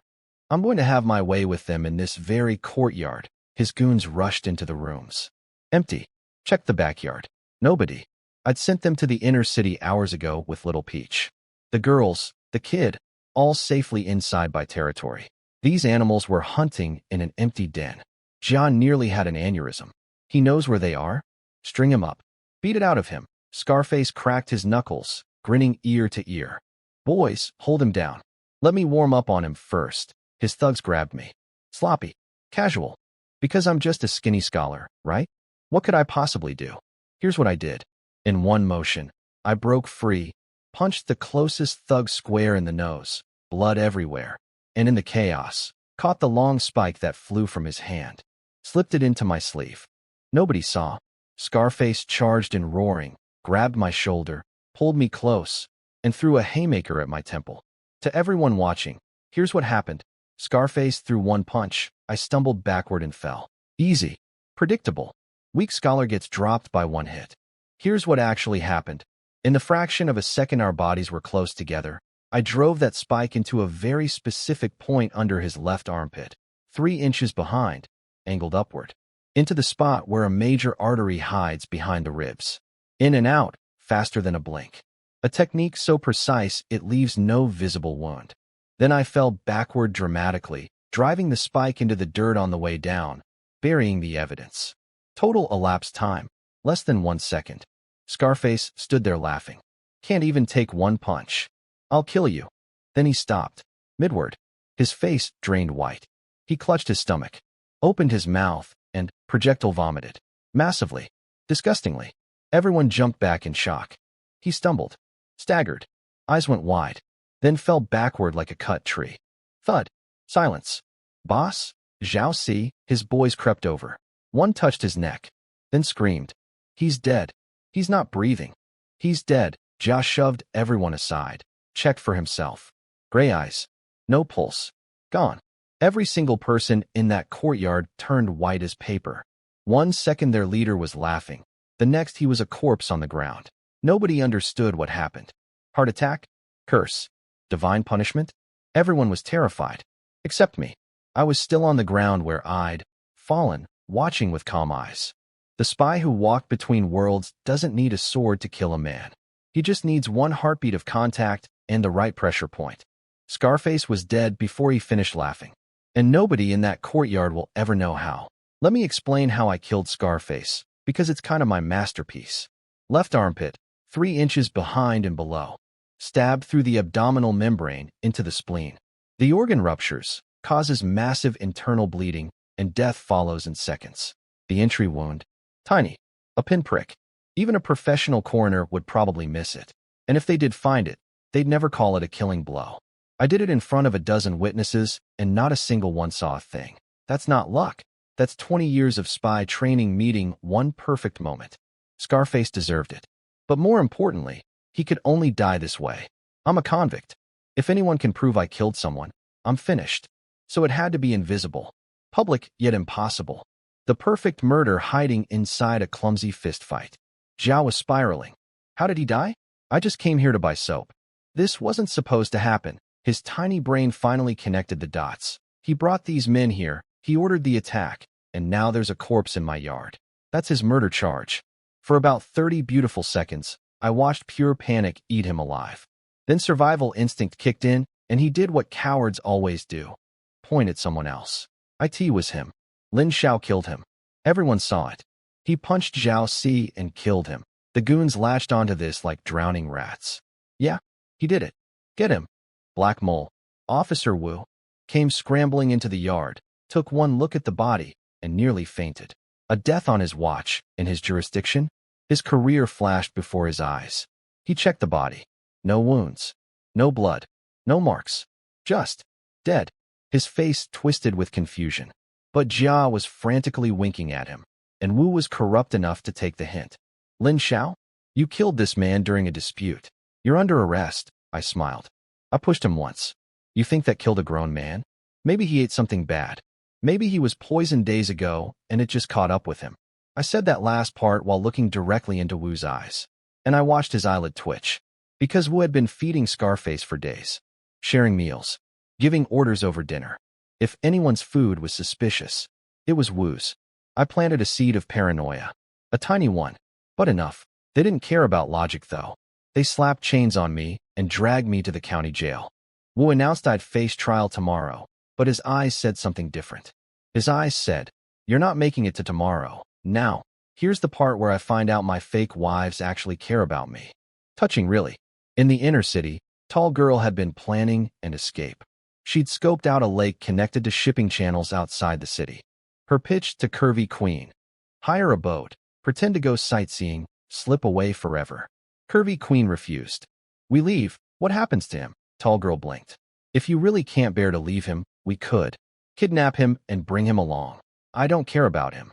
I just appreciate talent. She was blushing. The fallen empress was blushing over a convict. Sure, appreciate talent. That's what they all say. Then Little Peach came sprinting back. Your husband's been arrested. Both women grabbed the kid and ran. At the Bai shop, Miss Bai delivered the news. I was in jail on a murder charge. Jia and Wu were behind it. And given their track record of accidents happening to prisoners overnight, I probably wouldn't survive until morning. Tall girl's voice cracked. He knew. He sent us away on purpose. He was protecting us. Curvy Queen stood there, trembling, then did something she'd never done in her entire life as royalty. She begged. Miss Bai? Please. Save him. Miss Bai didn't hesitate. He's a friend of the Bai family. I'm going to the county magistrate right now. Meanwhile, yours truly was being shoved into a torture chamber. Actual torture chamber. Bloodstained walls. Iron tools hanging everywhere. Medieval TripAdvisor rating, 0 stars. Wu locked the door behind him, grinning like a demon. So, Lin Xiao, how would you like to die? Option A. Tell me the soap recipe and where your women are hiding, and I'll make it quick. Option B. I use every single tool on these walls, one by one, until you BG me to kill you. Nobody's coming to save a convict like you. And I will not let you live until morning to testify in court. I stood straight, looked around at the instruments of torture, looked back at him. Okay, I'll admit, I didn't plan for this part. I expected a trial, not a midnight murder session in a dungeon. These people are even filthier than I thought, which means they deserve even worse than what I had planned. While I was chained up in the torture chamber, trading death stares with Wu, the cavalry was assembling outside. Curvy Queen, Tall Girl, Little Cloud, and Miss Bai were all parked outside the county magistrate's back door, trying to bribe their way to my survival. The magistrate, Huan Kai, whose name literally means, who gets rich, and boy does he live up to it, kept refusing to see them. Miss Bai sent in fancy calligraphy. Nope. Silk fabrics. Nope. Silver notes. Took the money. Still nope. This greedy toad knew it was a murder case. The higher the stakes, the higher the price. Classic shakedown.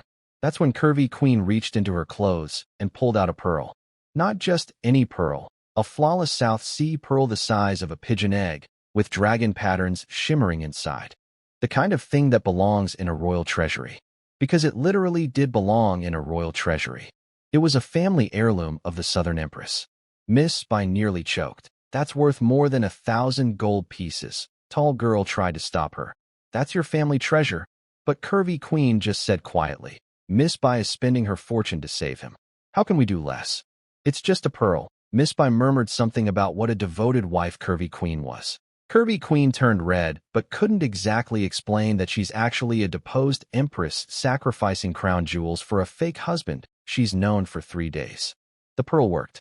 Magistrate who suddenly cared deeply about justice and sent orders to move me from the torture chamber to a regular cell for a proper trial tomorrow. Back in the dungeon, Wu had just picked up a wet whip and was about to start his art project on my skin when the magistrate's messenger burst in. County magistrate's orders.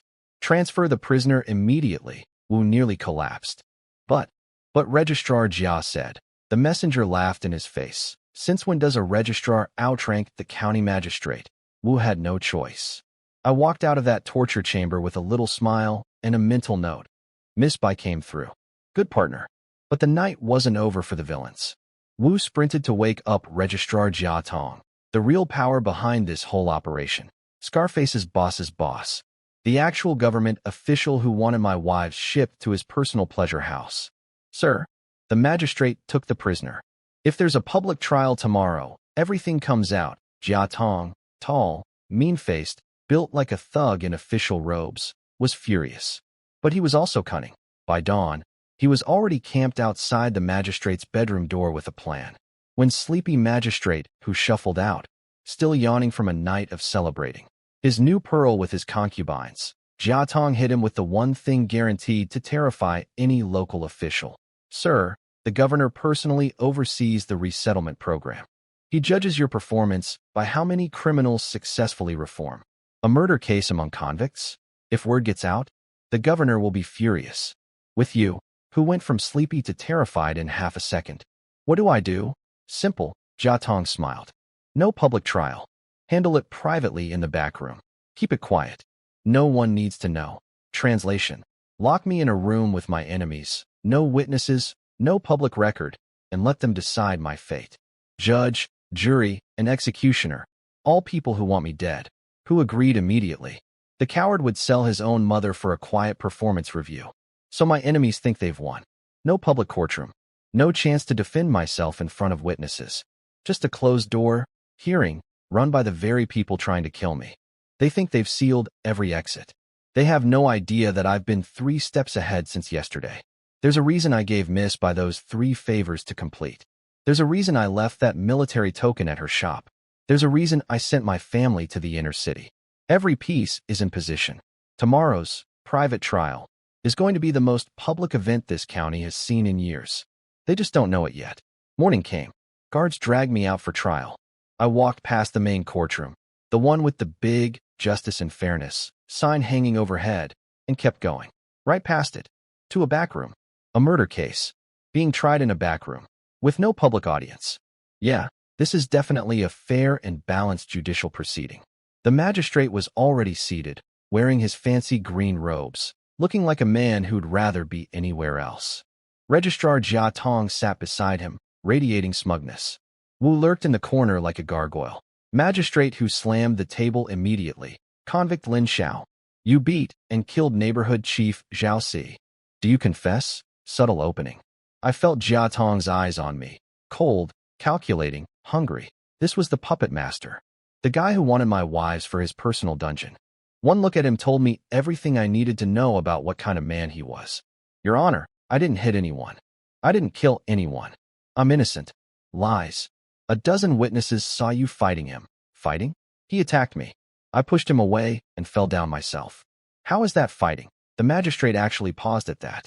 A push versus a punch, legally different. Then Jia Tong leaned in. Irrelevant, Your Honor. He admits physical contact. Zhao Si died after contact. That's guilt.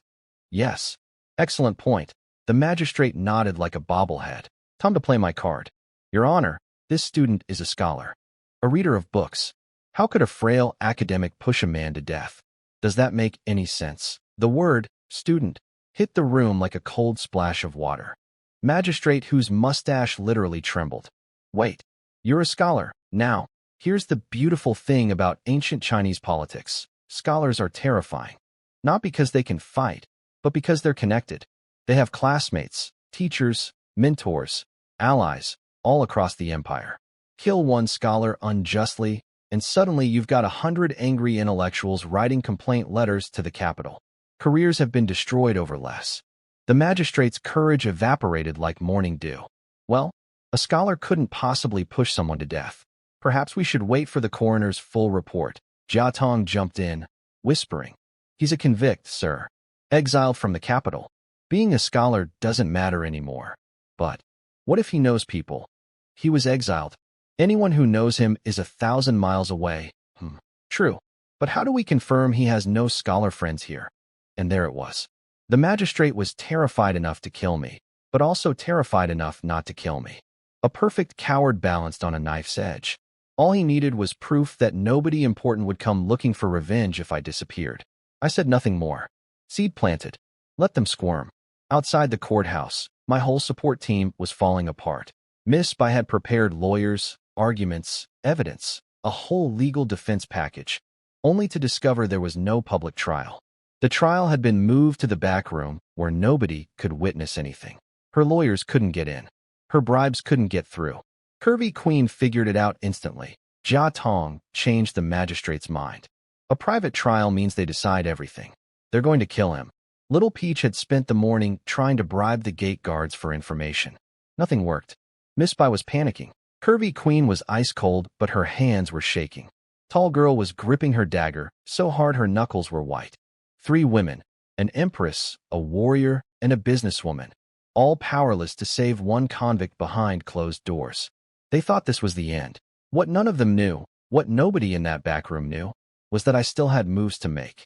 The military token I left at the Bai shop yesterday, the information I asked Miss Bai to investigate, the 3 small favors that seemed insignificant. The trap isn't set for me. It never was. They're all standing inside my trap. They just haven't heard it snap shut yet. Inside the back room, things were going exactly as badly as you'd imagine. Registrar Jia Tong was whispering poison into the magistrate's ear. He's been here 3 days. No friends. No connections. Nobody will care. Just sign the execution order. Quick, quiet, done. Magistrate who was nodding along, hand creeping toward the red-inked execution slip on his desk. The one with death written on it in big, scary brushstrokes. My scholar card had bought me maybe 20 minutes of hesitation. But Jia Tong was good at his job. He talked the coward right back around to killing me. Wu was already grinning, probably mentally rehearsing which torture tools to use for questioning before the actual chopping. The magistrate's fingers touched the execution slip. Outside, things were worse.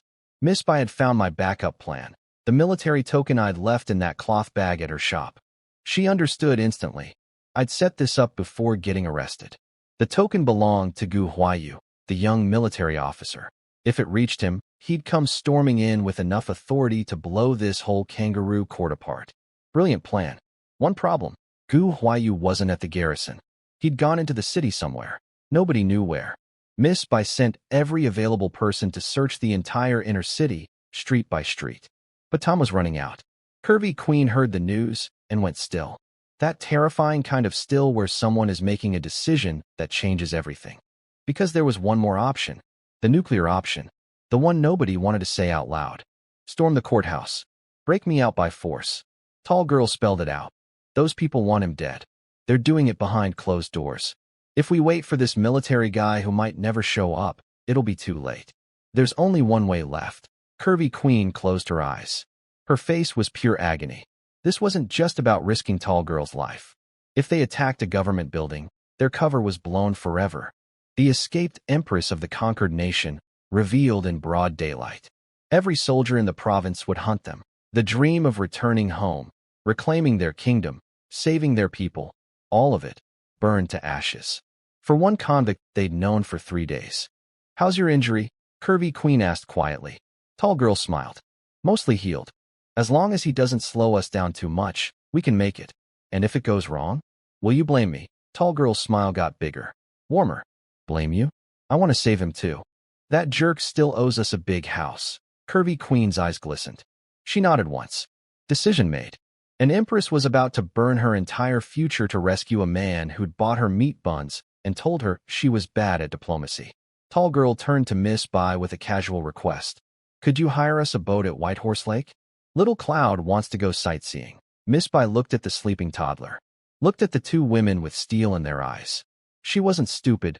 She knew this wasn't about sightseeing. This was an escape route. She hesitated, then nodded. So here's the scoreboard. The magistrate's hand is on my death warrant. A corrupt registrar is whispering, do it, do it. My military rescue card is lost somewhere in the city. My fake wife is about to sacrifice her empire to save me. And a boat is being prepared on a lake for an escape that will probably get everyone killed. All because I threw a meat pie at a girl 3 days ago. If I survive this, I'm writing a book. The execution slip was in the air, falling, about to hit the ground and seal my death. I tensed up. If nobody came in the next half second, I was going to have to kill everyone in this room with my bare hands and chains, which would be messy, exhausting, and absolutely terrible for my legal situation. The slip hit the floor. Wu screamed with joy. Guards, drag him out and execute. Who dares touch him? The back door exploded inward. 2 guards flew through it like human cannonballs and crashed across the floor. Magistrate who squealed and dove under his desk like a frightened hamster. Standing in the doorway, 1 furious rich boy and 1 mountain-sized bodyguard, both radiating enough killing intent to curdle milk. Gu Huayu, my poetry customer. The guy whose terrible verses I turned into literary gold. The garrison commander with 1,000 soldiers under his command. He walked straight to me and grabbed my arm. Brother Lin, sorry I'm late. The silence in that room was so thick you could build a house with it.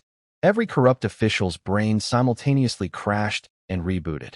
Jia Tong, the big bad registrar, the puppet master, the man who thought he owned this county, stared with his mouth hanging open. You must be mistaken, General. This man is a convict. He killed someone. He can't possibly be your Lin Xiao is my friend. I met him at the Drunk Immortal Tower. He's brilliantly talented. Problem? Gu Huayu said it with the casual authority of a man who has never once in his life been told no. Wu collapsed to the floor like a deflated balloon. Jia Tong's face went from confident to catastrophic. Magistrate who crawled out from under his desk, dusting himself off, instantly switching to his best bootlicker voice. A misunderstanding. Total misunderstanding, General. Nobody was going to execute anyone. Just a routine investigation, huh? Great. Investigation's over. I'm taking him. Jia Tong panicked and lunged to block the door. Wait. He's a murder suspect. You can't just move. Butcher Two Dogs stepped forward like a wall of meat and murder. The man radiated battlefield energy so intense that Jia Tong stumbled backward as if physically pushed. Jia Tong tried one last desperate play, pulling rank. General Gu, you're a military officer barging into a civilian courthouse. This is against regulations. You can't assault government officials. Gu Huaiyu stopped, turned around slowly, and delivered the most beautiful speech I've ever heard. Officials? This entire province is a dumpster fire, and you're all corrupt trash who bully the weak and rob the poor. You want to wave your little government badges at me? Two Dogs didn't even touch you. But if he did, all I have to do is say I suspected you of working with bandits outside the city, and every authority in this province would back me up. Who's going to defend you? Raw. Unfiltered. Zero diplomatic skills. Maximum effectiveness. I'd been underestimating this kid.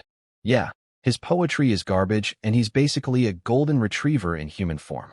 But when it counts, he's a wolf in golden retriever clothing. A garrison commander with 1,000 soldiers and absolutely no fear of bureaucrats.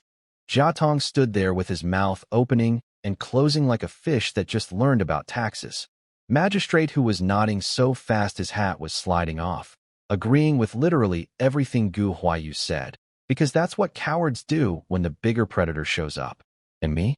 I was standing there in chains, trying very hard not to smile. The execution slip was on the floor. The magistrate was under his desk. The registrar was speechless. The garrison commander was holding my arm like we were old college buddies. Every single piece I'd placed over the last 3 days, the poem, the friendship, the token, the bi-family connection, all clicked together in this one beautiful moment. Somewhere outside, tall girl was probably sharpening her dagger to storm the courthouse. Somewhere outside, a fallen empress was about to sacrifice everything to save me. They didn't need to. The cavalry arrived, and it came in the form of a poetry-challenged rich kid with anger issues and a bodyguard the size of a refrigerator. Best customer I ever had. Gu Huaiyu parked himself in a chair right next to me like a bodyguard at a VIP event. I'm staying. Continue your little trial. And nobody better try anything funny. The magistrate looked like he wanted to cry. His beautiful private kangaroo court now had a military commander sitting front row eating invisible popcorn. He shoved the case off to Registrar Jia Tong. You asked the questions. I'm done. Jia Tong was sweating but still fighting. He had to nail me now or everything. The corruption, the trafficking, the murder plot would unravel. The witnesses say you fought with Zhao Si. He broke into my house and attacked me. I pushed him once. That's not fighting, that's surviving. He died right after contact with you. If you didn't kill him, how do you explain it? Gu Huaiyu cut in cheerfully. Brother Lin's a scholar, not a wizard. How does someone die from a push? Does he have magic hands? Bless this man. He has the legal sophistication of a golden retriever, but his instincts are perfect. They took us all to see the body. Gu Huaiyu and his bodyguard examined Scarface's corpse carefully. No wounds visible. No marks. Nothing. Looks like a medical condition to me. Gu Huaiyu shrugged. Jia Tong snapped. Impossible. This man was a bandit leader. Tough as nails. If he had a medical condition, he'd have died years ago. Who are you yelling at? Gu Huaiyu's eyes went cold. Jia Tong choked on his own anger. Nobody yells at the garrison commander. Then I made my move. Time to go on offense. Actually, it's not a medical condition, I said. Everyone turned to stare. Even Gu Huaiyu looked confused. My own defender was confused. Jia Tong's eyes lit up. So you admit, I said it's not a medical condition. I have some knowledge of medicine. His symptoms, sudden abdominal agony, violent vomiting of bile. Those are textbook signs of slow-acting poison reaching critical mass. Silence. Complete silence. He was poisoned. Someone fed him something over a period of time, and it finally caught up with him. Right in the middle of my courtyard. Coincidentally, Gu Huaiyu's face split into a delighted grin. Brother Lin knows medicine too? Is there anything you can't do? I almost laughed. Focus, Gu Huaiyu. Focus. The magistrate was already nodding eagerly. He loved any explanation that didn't involve a messy murder conviction. But Jia Tong wasn't finished. He says poison, and we believe him? Where's the proof? What poison? Who would poison a random neighborhood chief? The coroner awkwardly admitted. Well, the symptoms are consistent with poisoning, but I can't identify the specific toxin. Jia Tong was clinging to doubt like a man dangling from a cliff. As long as the cause of death was uncertain, he could keep blaming me. Gu Huayu was about to explode at him again, but I spoke first. Actually, I think I can identify the type of poison. Every head swiveled toward me. Then I smiled. Casually. Lightly. Like a man flipping over the winning card in a poker game. And I believe Officer Wu can probably guess too. Right, Wu? Wu's face went white. Pure white. Like someone had drained all the blood out of him with a straw. Every eye in the room shifted from me to Wu. See, here's what I'd set up. Wu had been Scarface's handler for months. They ate together. Drank together. Wu was the one feeding him orders and feeding him food. If a slow-acting poison killed Scarface, then whoever spent the most time eating and drinking with him would be the prime suspect. I didn't actually poison anyone. I stabbed him with a spike, and it was clean and untraceable. But Wu doesn't know that. Wu just knows that I looked him in the eye yesterday and said, maybe he was poisoned over time, and now I'm saying it again in front of a military commander and a county magistrate, while pointing directly at him. The seed of paranoia I planted last night. It just sprouted into a full-grown tree. Wu's legs were shaking. His eyes were darting around the room like a trapped animal. And I was just getting started. Time to put on a show. Before he died, I said casually, Zhao Si came to my house that morning. He mentioned he'd recently eaten some wild mushrooms. Absolutely delicious ones, he said. Even bragged they were better than my expensive meat. And he said he ate them with Officer Wu. Wu's eyeballs nearly fell out. Jia Tong's face twitched. Now, did Scarface actually tell me any of this? Absolutely not. He never even saw me that morning. Tall girl turned him away at the gate. But dead men can't contradict you, and I'm a very convincing liar. The real source? Miss Bai's intelligence network. One of those 3 small favors I'd asked for was investigating Wu and Scarface's relationship. Her people discovered that the two had secretly met at a roadside inn called 20-Mile Pavilion days before the resettlement, where they'd beaten up a mountain forager and stolen his wild mushrooms for a feast. A tiny, meaningless detail. Unless you're a former spy who knows how to weaponize information. Gu Huayu caught on instantly. Well, partly. Wait. If you're a county officer, why were you secretly dining with a convict from another county before the resettlement? That means you two already knew each other. Magistrate whose eyes went wide. Jia Tong started sweating bullets. Because this thread, if pulled, unravels everything. The rigged assignment, the corruption, the trafficking pipeline. Wu crumbled under interrogation from 2 dogs, who grabbed his shoulder so hard the man screamed, and confessed. He'd taken a 20-tael bribe to transfer Scarface from another county. Jia Tong immediately threw him under the bus. I told you not to do that. How dare you go behind my back? Beautiful. The snake eating its own tail. But Jia Tong was still fighting. Smart, I'll give him that. He kept hammering the same point. Even if they ate mushrooms, that doesn't prove poison killed Zhao Si. Where's the evidence? Gu Huayu was ready to just start hitting people, but I had something better. You're right, I said. I can't prove the mushrooms were toxic just by saying so. Jia Tong smirked. But here's what you're all missing. I let the silence stretch. The oil lamp flickered in the morgue. Scarface's corpse lay there between us, gray and still. If Wu ate the same mushrooms at the same meal, then Wu absorbed the same toxin. Every head turned toward Wu. Which means, I continued, smiling in the dancing shadows, Officer Wu is also poisoned. Right now, walking around with a time bomb in his stomach. And just like Zhao Si, he could drop dead at any moment. The room went so quiet I could hear the lamp flame breathing. Wu's face didn't just go pale. It went translucent, like a ghost watching its own funeral. Here's the genius of this play. There is no poison. I killed Scarface with a spike to the spleen. But nobody knows that. And now I've constructed a perfect alternative narrative. Toxic mushrooms, shared meal, delayed reaction. The evidence checks out.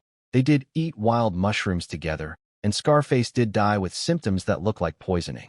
And now Wu thinks he's dying. The same poison, the same meal, the same fate, ticking away inside him right now. The look on his face? Pure, liquid, soul-destroying terror. Jia Tong wanted proof? He's about to get a full confession from a man who thinks he has hours to live. Because a dying man doesn't protect his boss, he protects himself. I didn't need to beat these people. I didn't need Gu Huayu to threaten them. I just needed to make one corrupt officer believe he was already dead. Check. And mate. Wu was trembling like a leaf in a hurricane. He looked at Scarface's corpse, then at his own hands, then back at me. But I feel fine. I'm not sick. Jiaxi felt fine too, I said calmly. Right up until he laughed too hard and dropped dead.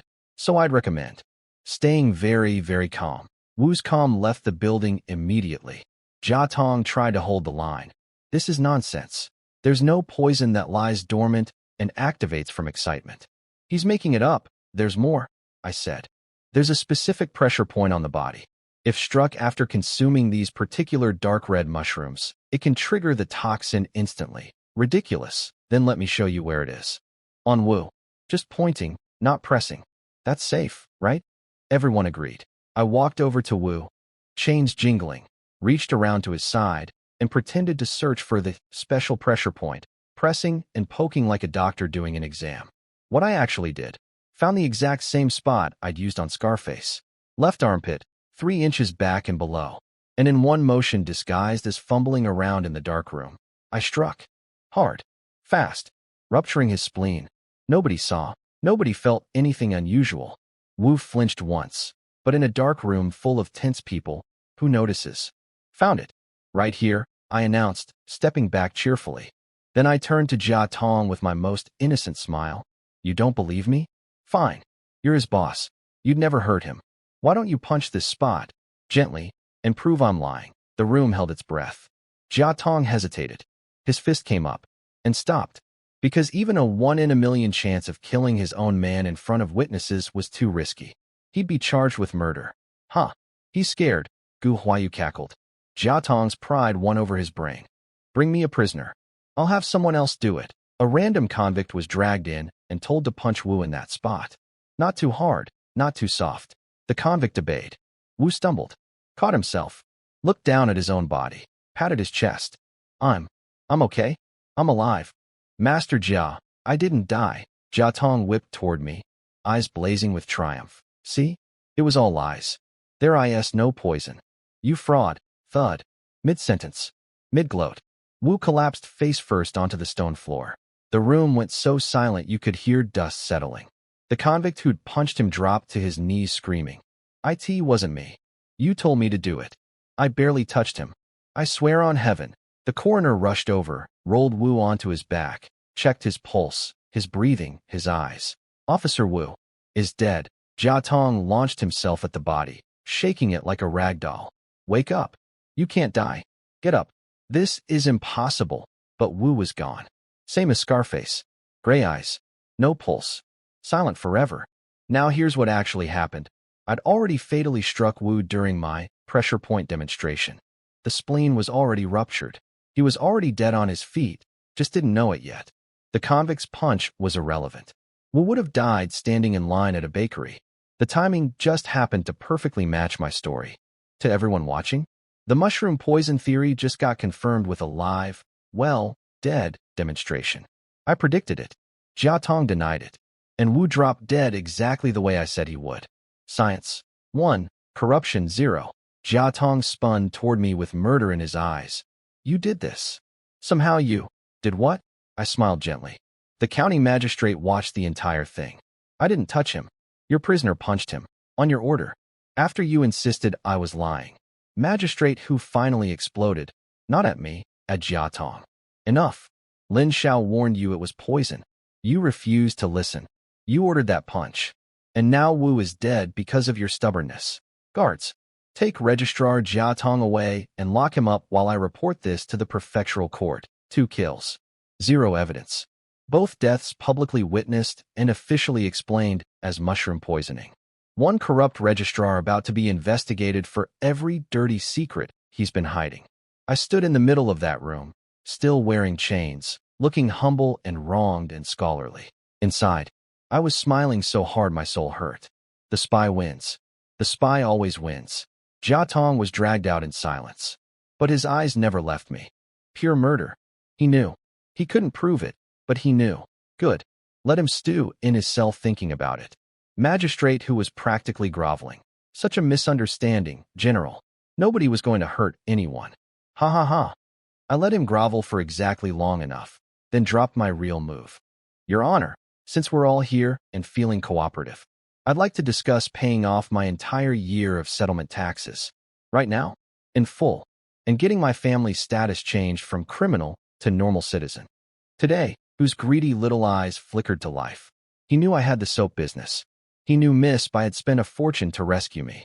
Dollar signs were spinning behind his pupils. Well, there's really no precedent. Perhaps I should consult with the prefectural office. Translation: how much extra can I squeeze out of you? Gu Huayu started getting angry, but I waved him off. I actually sent him and 2 dogs out of the room. Because this next part required privacy and a specific kind of negotiation, the kind where a corrupt official names his bribe price. Let's be honest with each other, I said. Every day I stay a convict is a headache for both of us.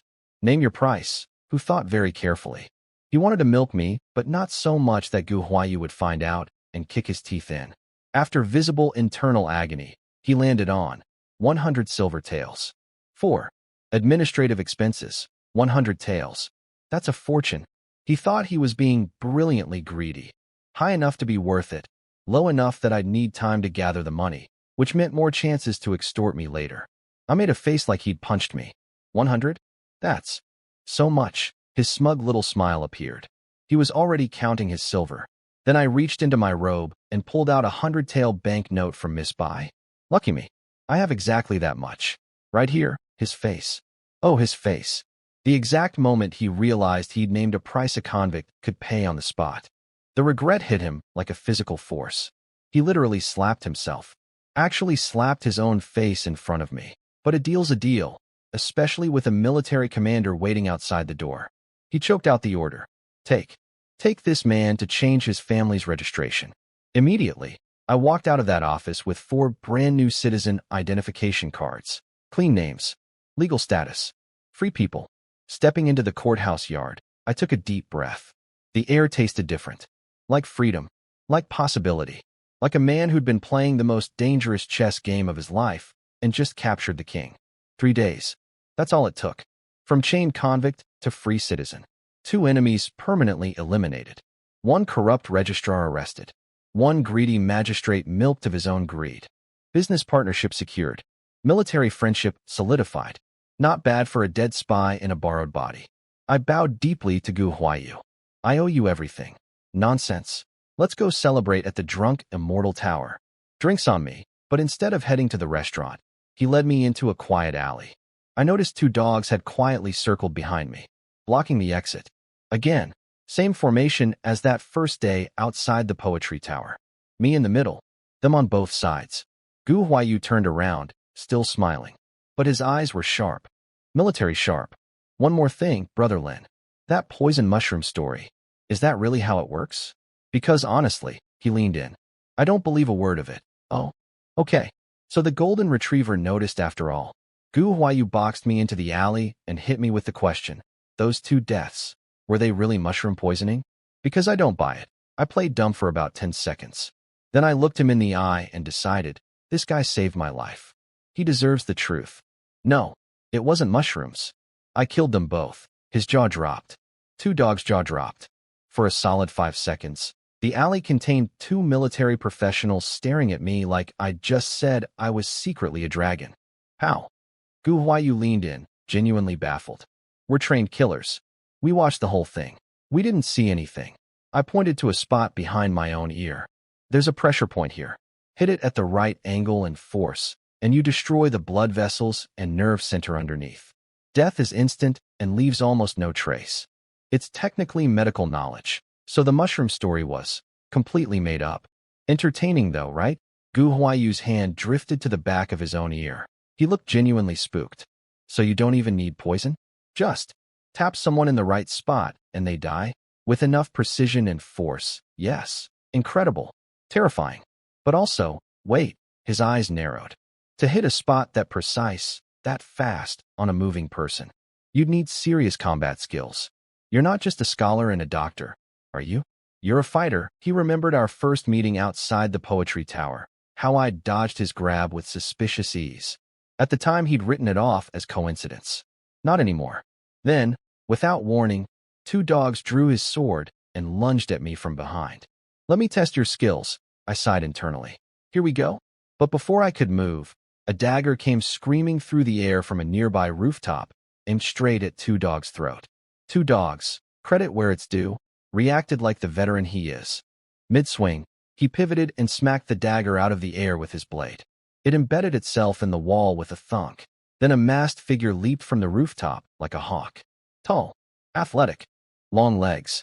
Very familiar long legs. Oh no. The assassin crashed into two dogs and they went at it.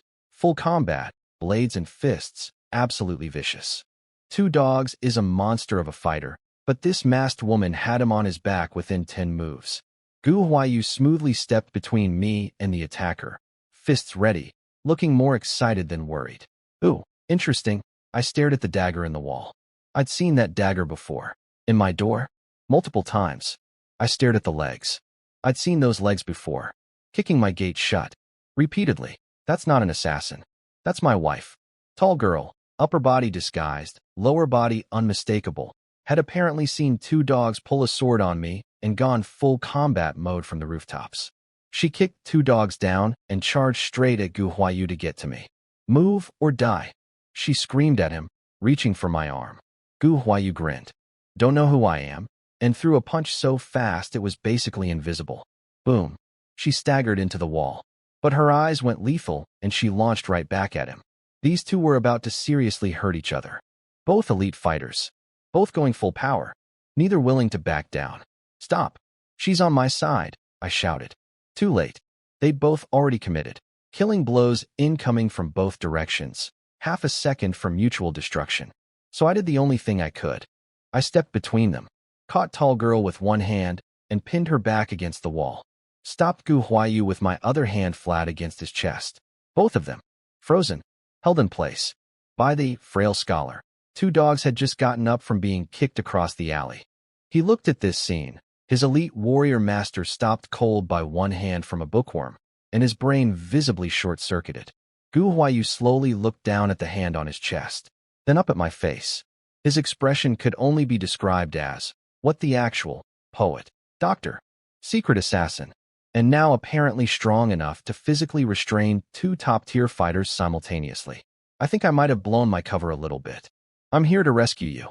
Let go. Tall girl was furious and confused and pinned against a wall by my hand, which had, in the chaos of the moment, landed somewhere it absolutely should not have landed. I removed my hand so fast you'd think it was on fire. Sorry. Emergency. Bad aim. She grabbed my arm to run, but the second she moved, she gasped in pain. I looked at the wall where she'd been leaning. Blood. Fresh blood, smeared across the stone. Her back was soaked red. The old wound, the one she'd been recovering from, had ripped wide open. She'd come to fight a courthouse full of armed men with a half-healed injury on her back. To save me. Gu Huayu, being Gu Huayu, immediately grinned. Oh, she's here to rescue Brother Lin? A jailbreak. What a fierce lady warrior. I told tall girl he was on our side. She was skeptical, but in too much pain to argue.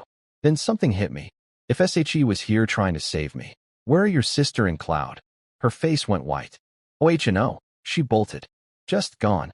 Full sprint down the street with blood seeping through her shirt. Turns out, before coming to rescue me, they'd made the ultimate sacrifice play.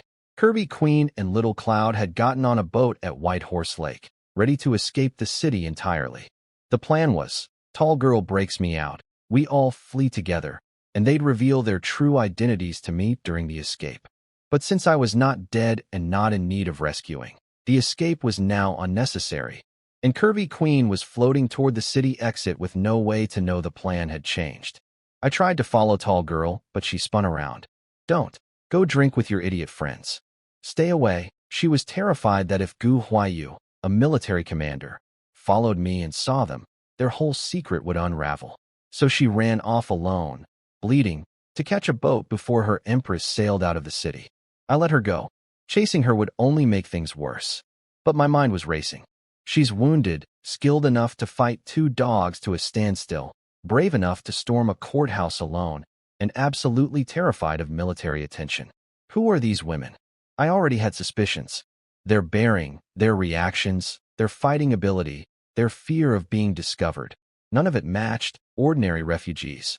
But I decided to stop digging. They'd just risked everything to save me. Whatever their secret was, I owed them the courtesy of patience. Speaking of debts, Gu Huayu was waiting. And he was suspicious. He'd noticed tall girl's military-grade combat skills. He'd noticed her unusually fine dagger.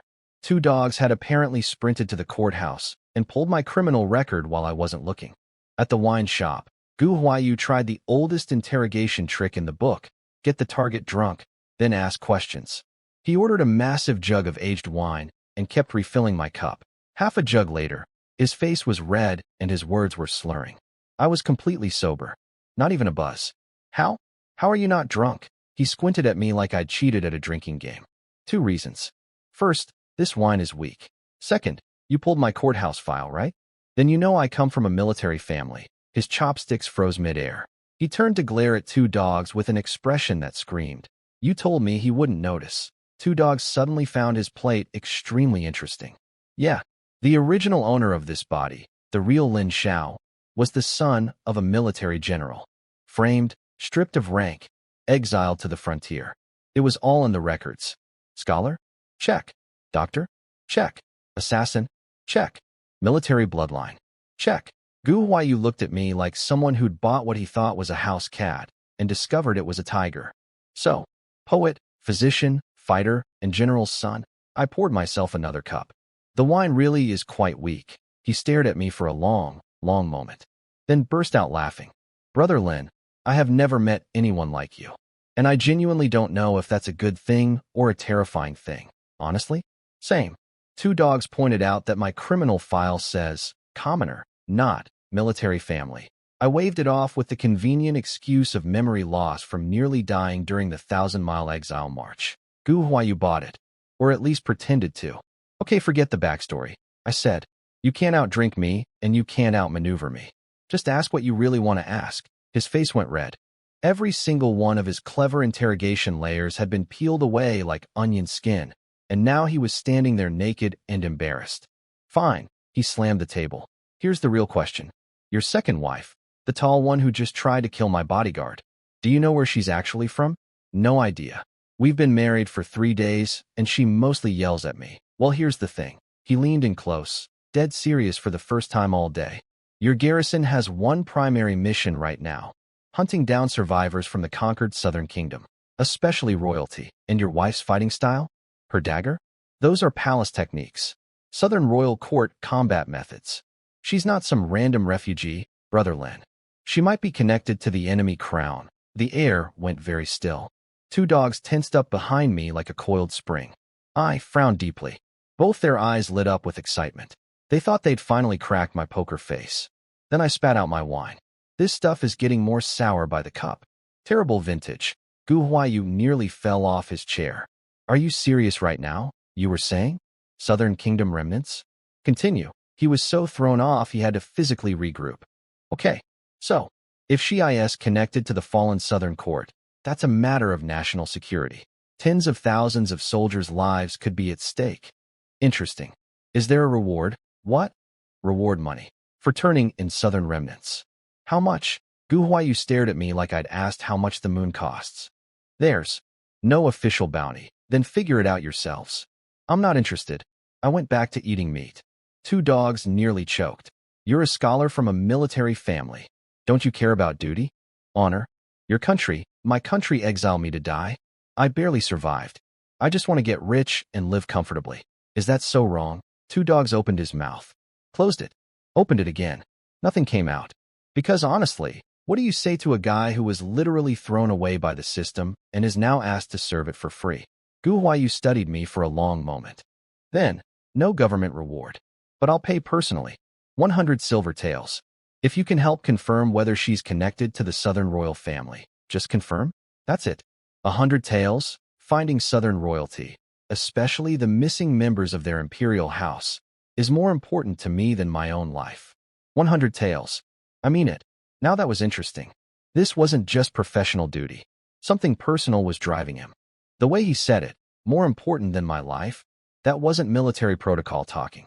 I hesitated for exactly 1 second, then held out my hand. Money first. Then I'll tell you what I know. His jaw dropped. Two Dogs' jaw dropped. They'd spent hours trying to extract information through alcohol, clever questioning, and psychological games. And I just asked for cash up front. But hey, I have a family to feed, a house to buy, and two fake wives who don't know I'm about to sell their secret for 100 taels. Don't worry. I have a plan. I always have a plan. Probably. Gu Huayu handed over 50 taels, all he had on him, and leaned forward like a kid waiting for a ghost story. I pocketed the money and delivered the truth. My wife is definitely not from the Southern Royal Court. His face froze.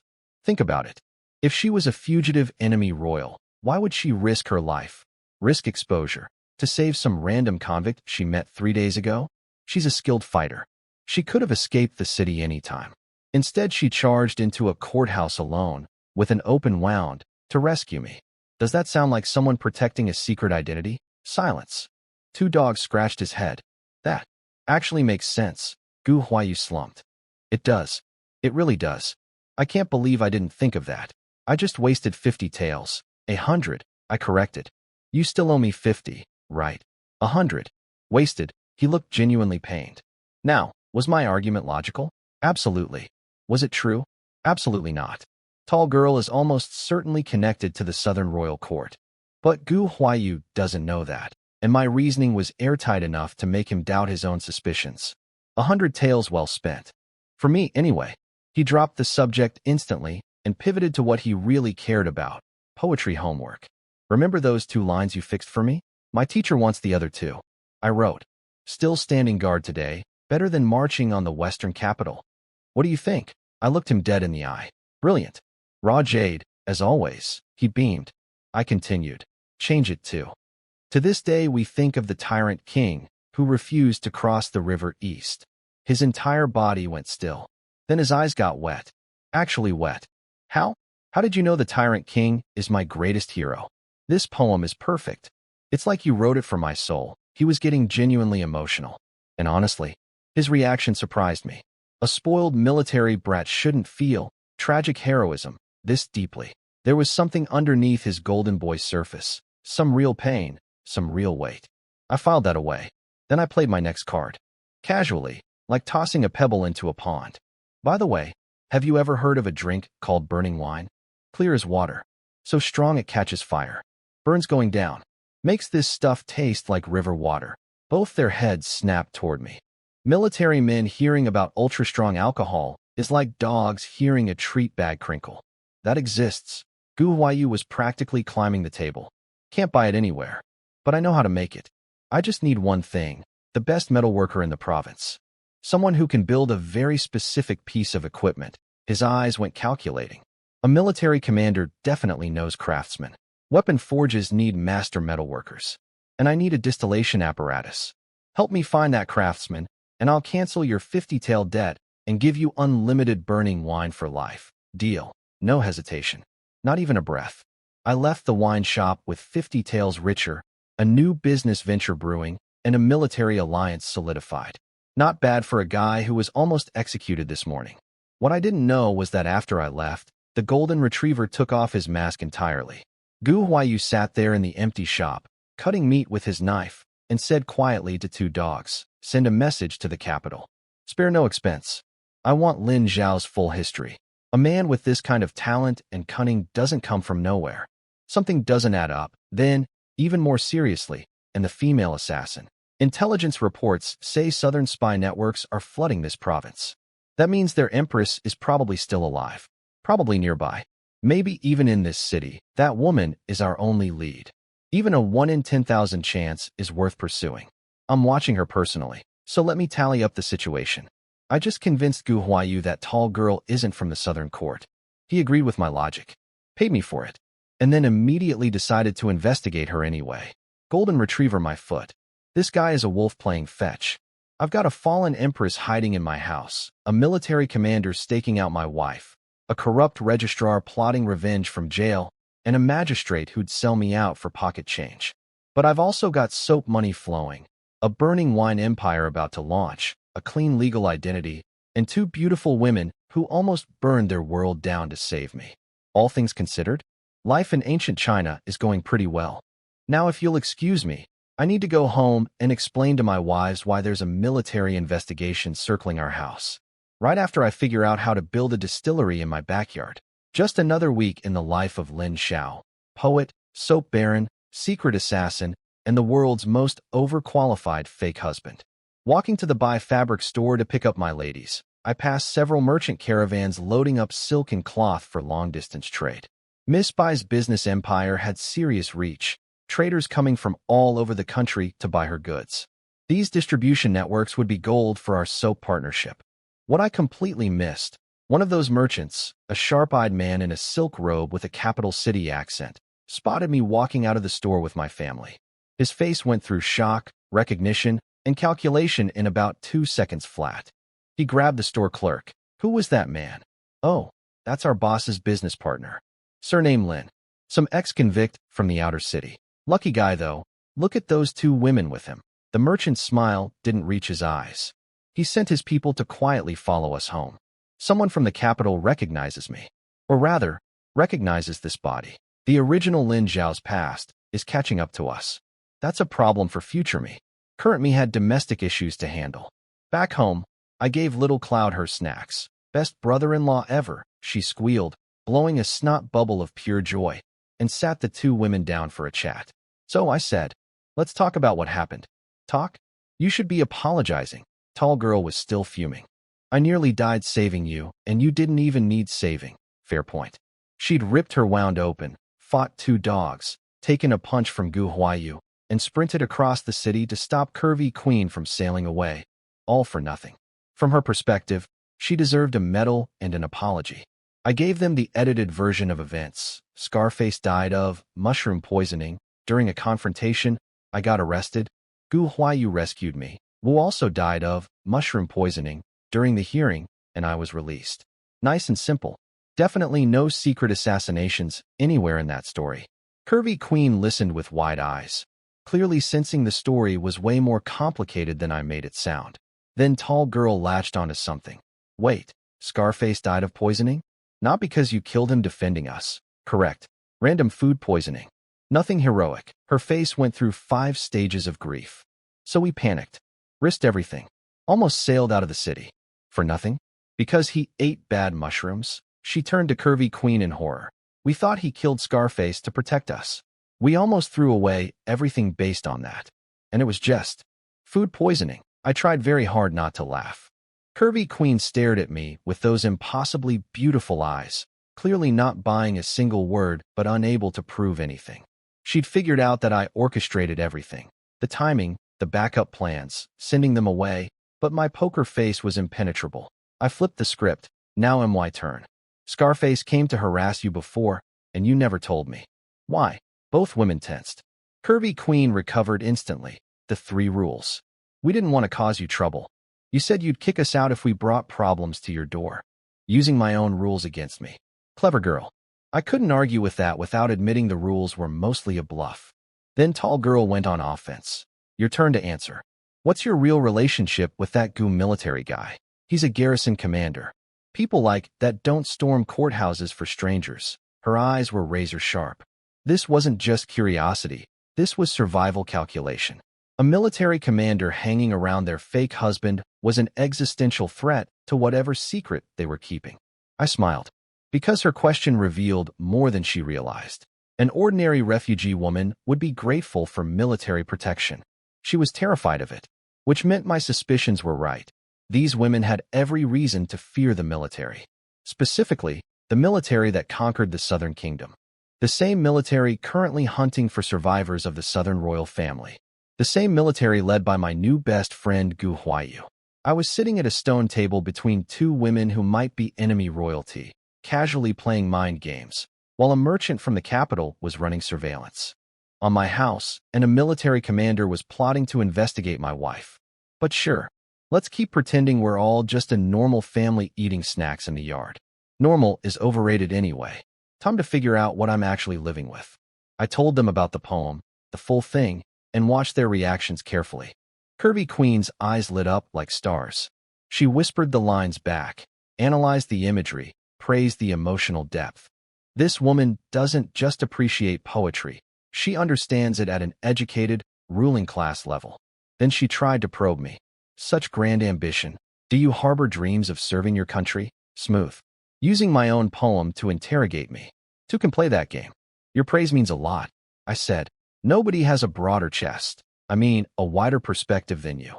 And I may have glanced, just briefly, at a specific area.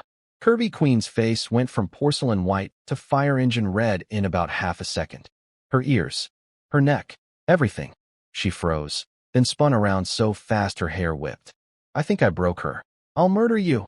Tall girl erupted like a volcano, dagger out, vaulting over the table. Look, it was just a joke. A dumb joke. I didn't expect tears and attempted homicide. In my defense, I was trying to destabilize them emotionally before my interrogation. In my less defense, it was definitely inappropriate. I backpedaled fast. I was talking about her worldview. She asked me about international politics the other day. Wide perspective. Broad thinking. That's all I meant. Tall girl paused mid-stab. Really? Curvy Queen confirmed through gritted teeth. He did. Advised me on geopolitics recently. Crisis averted. Barely. Note to self. Never joke about anatomy with women who carry weapons. Now, the real game. I casually mentioned Gu Huayu had been asking about Tall Girl, where she learned to fight, who her teacher was, whether she had martial brothers who might want to join the military. Both women's faces went white. Not embarrassed white. Terror white. And that confirmed everything. Normal refugees don't panic when a military officer asks about their background. Criminals might worry about their record. But these two? They reacted like prey animals hearing a wolf howl. The only people in this region who'd fear military investigation that intensely are either bandits, which they clearly aren't, or fugitives from the conquered southern kingdom. Gu Huayu was right about the fighting style. He was right about the dagger. These women are connected to the southern royal court. I sighed internally. My beautiful, complicated, violent fake wives are political fugitives wanted by the very military that just saved my life. Of course they are. I dropped the friendly act, looked at them with the cold eyes of a man who's interrogated actual terrorists in his previous life. Tell me the truth. Now, the temperature in the courtyard dropped 10 degrees. Tall girl grabbed her dagger and shielded Curvy Queen, ready to kill me if I said the wrong thing. Curvy Queen studied me for a long moment, then made her decision. You're right. We're from the Southern Kingdom, displaced by the war. That's enough. I cut her off. I just needed to hear you admit it. I didn't need the full story. Not yet. The fact that they confessed meant they trusted me enough to be honest, or feared me enough to comply. Either way, I had what I needed. Tall girl snarled. So what now? Turning us in for a reward? Trading our lives for your precious clean record?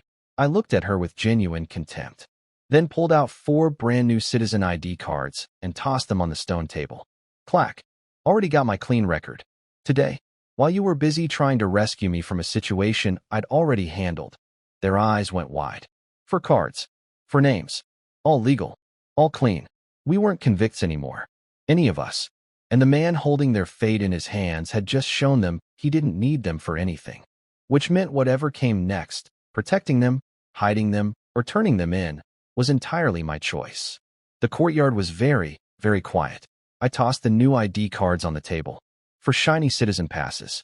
The ultimate mic drop. We're already free. All of us. Done deal. Both women stared at the cards like they were made of solid gold. Then back at me. Then at each other. Then at me again. You? Already handled it, Tall girl whispered. While you were busy staging a one-woman invasion of the courthouse. Yes. The tension cracked. I told them straight. I don't care where they're from. I don't care who they used to be. Until they choose to divorce me. Which legally can't happen for another year anyway. They're my family. My rules. My protection. The military asks questions. I handle it. Both women went quiet in that specific way where their brains were overloading. Something about a man casually claiming total responsibility for their safety against an army apparently short-circuited them. Then I walked to the middle of the courtyard, knelt down, brushed away the dirt, and pulled out a blood-stained iron spike from the ground. The murder weapon. The one I'd driven into the earth during my fall when I killed Scarface. Still there. Still bloody. Both women stopped breathing. I turned around, held up the spike, smiled, and put one finger to my lips. Shoo. Then I walked to the back, tossed it into the river, and it was gone forever. Their faces. Oh, their faces. Tall girl's eyes went wide as dinner plates. Her voice cracked. It was him. He. How did he? Why? Curvy queen stood perfectly still, tears forming, and whispered, "Of course. It was always him. Everything makes sense now. He killed Scarface. For US, for them. Murdered a man in broad daylight, got framed for it, nearly got executed, played an entire courthouse like a fiddle, killed a second man for good measure, and walked out free. All because some thugs threatened his fake wives." Curvy Queen's heart was doing things she couldn't control. This man was terrifying and brilliant and had risked everything for them without even mentioning it. If she could recruit him for her kingdom's restoration. Tall girl was having a different crisis. A very specific one. She'd bet, out loud, to Curvy Queen, that if this man ever bought a house in the inner city, she'd help him bathe. And now he had citizen papers, and was about to go house shopping. Curvy Queen had given her a look. Remember, our people keep their promises, look. Tall girl wanted to die. Next morning, I headed out to make money. Curvy Queen appeared at the door, gentle and wifely. "Be careful, dear. No rush on the house." Then she shot Tall girl a glance that could melt steel. Tall girl stood there, beet red, mentally calculating how many days she had before I found a house, and she had to provide bathing services to a man she'd tried to stab at least 4 times. I noticed none of this. I was thinking about money. At the buy shop, Miss Bai greeted me like a returning hero. We exchanged compliments and gratitude, and then she mentioned something that made my blood run cold. "Your wife Cloud must really love you. She gave up a family heirloom, an extremely rare Southern Kingdom premium pearl, to bribe the magistrate into saving you. That pearl alone was worth over 1,000 gold. A Southern pearl. A royal-grade Southern pearl. Given to a corrupt magistrate who would absolutely show it off to anyone who'd look. My wives had saved my life by handing the greediest man in the county a flashing neon sign that said, 'Southern royalty was here.' I love these women. I really do. But they're going to get us all killed with their generosity. Time to add, retrieve priceless royal artifact from corrupt official before it blows everyone's cover, to my to-do list. Right after, build distillery, and buy house. Just another day as Lin Xiao, soap mogul, poet ghostwriter, secret assassin, pearl recovery specialist, and the most stressed-out fake husband in Chinese history. First order of business. Damage control on that pearl situation. When Miss Bai mentioned the premium Southern pearl, I immediately downplayed it. Oh, that. Just a decent pearl. Nothing special. Certainly not extreme quality or anything. She looked confused but moved on. Crisis temporarily managed. I'll need to figure out how to get that pearl back from the magistrate before someone with actual gem knowledge sees it and starts asking questions about which royal treasury it came from. Miss Bai then made a surprising request.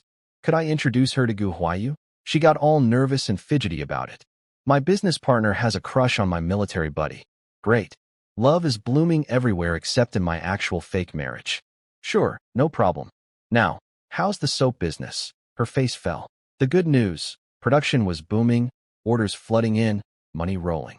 The bad news. Several workshop workers had mysteriously vanished overnight. Which could only mean one thing. Someone stole the recipe? She nodded miserably. I expected it eventually, just not this fast. Soap is embarrassingly simple to make. Fat plus ash plus heat. Any worker who paid attention for 5 minutes could reproduce it. And now someone, probably connected to Jia's remaining allies, had poached her workers and the recipe. Miss Bai was trying to put a brave face on it. Well, at least we made back our investment with the head start. Then she noticed I was smiling.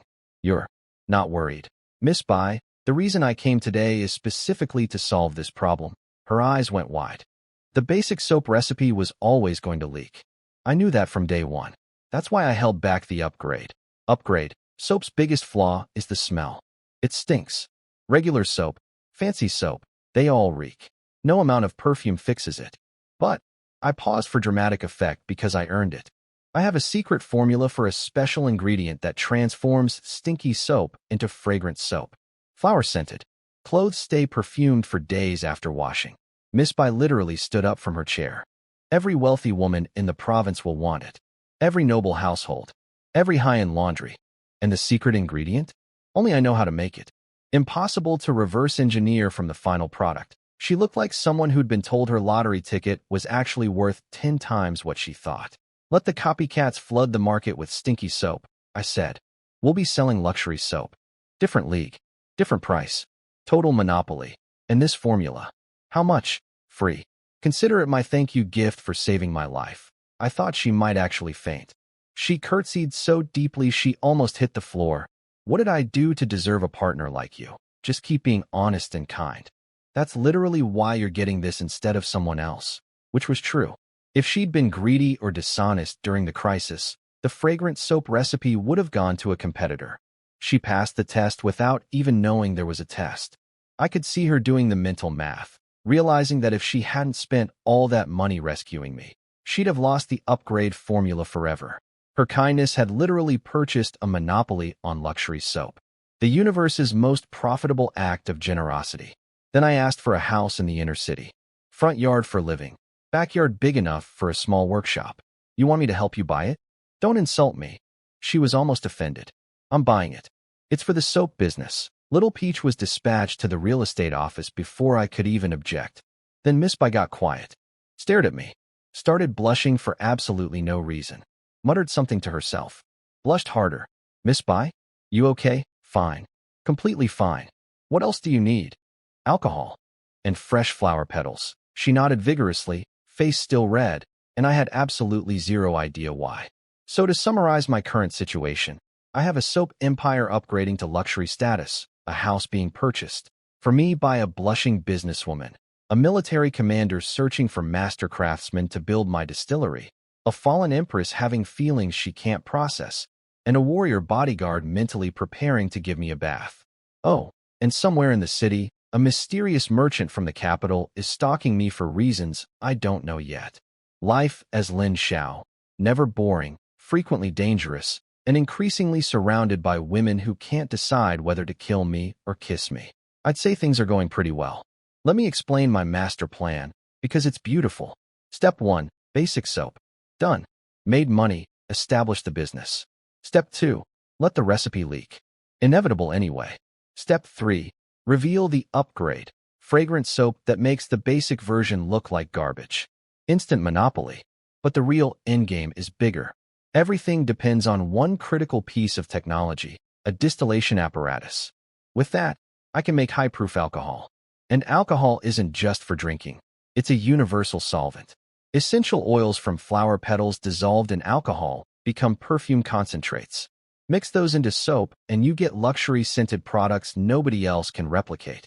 Plus, the alcohol itself becomes burning wine, which I've already promised Gu Huayu, and which will sell like crazy to every soldier, merchant, and rich man in the province. Soap funds the distillery. The distillery produces alcohol. Alcohol enables perfume, medicine, luxury goods, and premium liquor. Each product funds the next. It's an industrial revolution in my backyard. All I need is one really good metal worker. I rushed home because I was worried Gu Huayu might show up and accidentally terrify my secret fugitive wives. And sure enough, there he was, standing in my alley, with 2 dogs reaching for the front gate. Gu Huayu. Over here, he spun around with the fakest surprised face ever.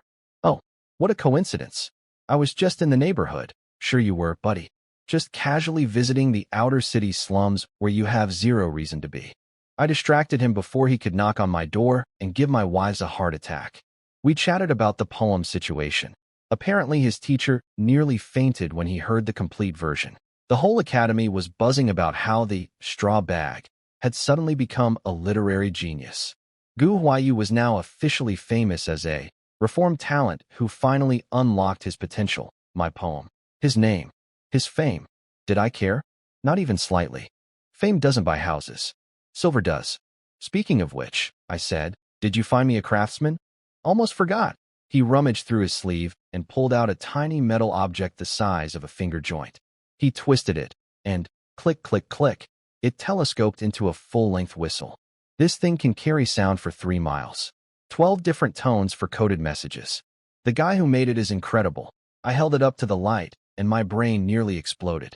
Inside this tiny whistle were at least 12 interlocking microcomponents, all machined by hand, all moving smoothly, all fitting together with watchmaker precision. The thing collapsed and expanded and produced variable acoustics from a device smaller than my pinky. This wasn't Good craftsmanship. This was Da Vinci-level genius compressed into a tube of metal. Who made this? Where are they? Can I meet them today? I was genuinely shaking with excitement. I'd asked for a competent metal worker, and Gu Huayu found me a master engineer. With someone this skilled, I wouldn't just build a distillery, I could build anything. Precision instruments, mechanical devices, things this world has never dreamed of. The future just got a lot more interesting. Meanwhile, what I didn't know, Jia Xingjin, my old enemy the laundry shop owner, had successfully stolen the basic soap recipe by beating and bribing Miss Bai's workshop employees. He was currently dancing around his office planning to mass-produce cheap soap and crash the market. That fool white woman thinks she's so smart. I'll make soap for half the price and drive her out of business. Poor guy. He just stole the recipe for a product I've already made obsolete.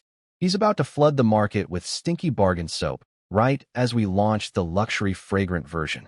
It's like stealing the recipe for candles the day before someone invents the light bulb. Enjoy your moment, Jia. It's the last one you'll have. Gu Huayu tried again to get inside my house. Just a cup of tea.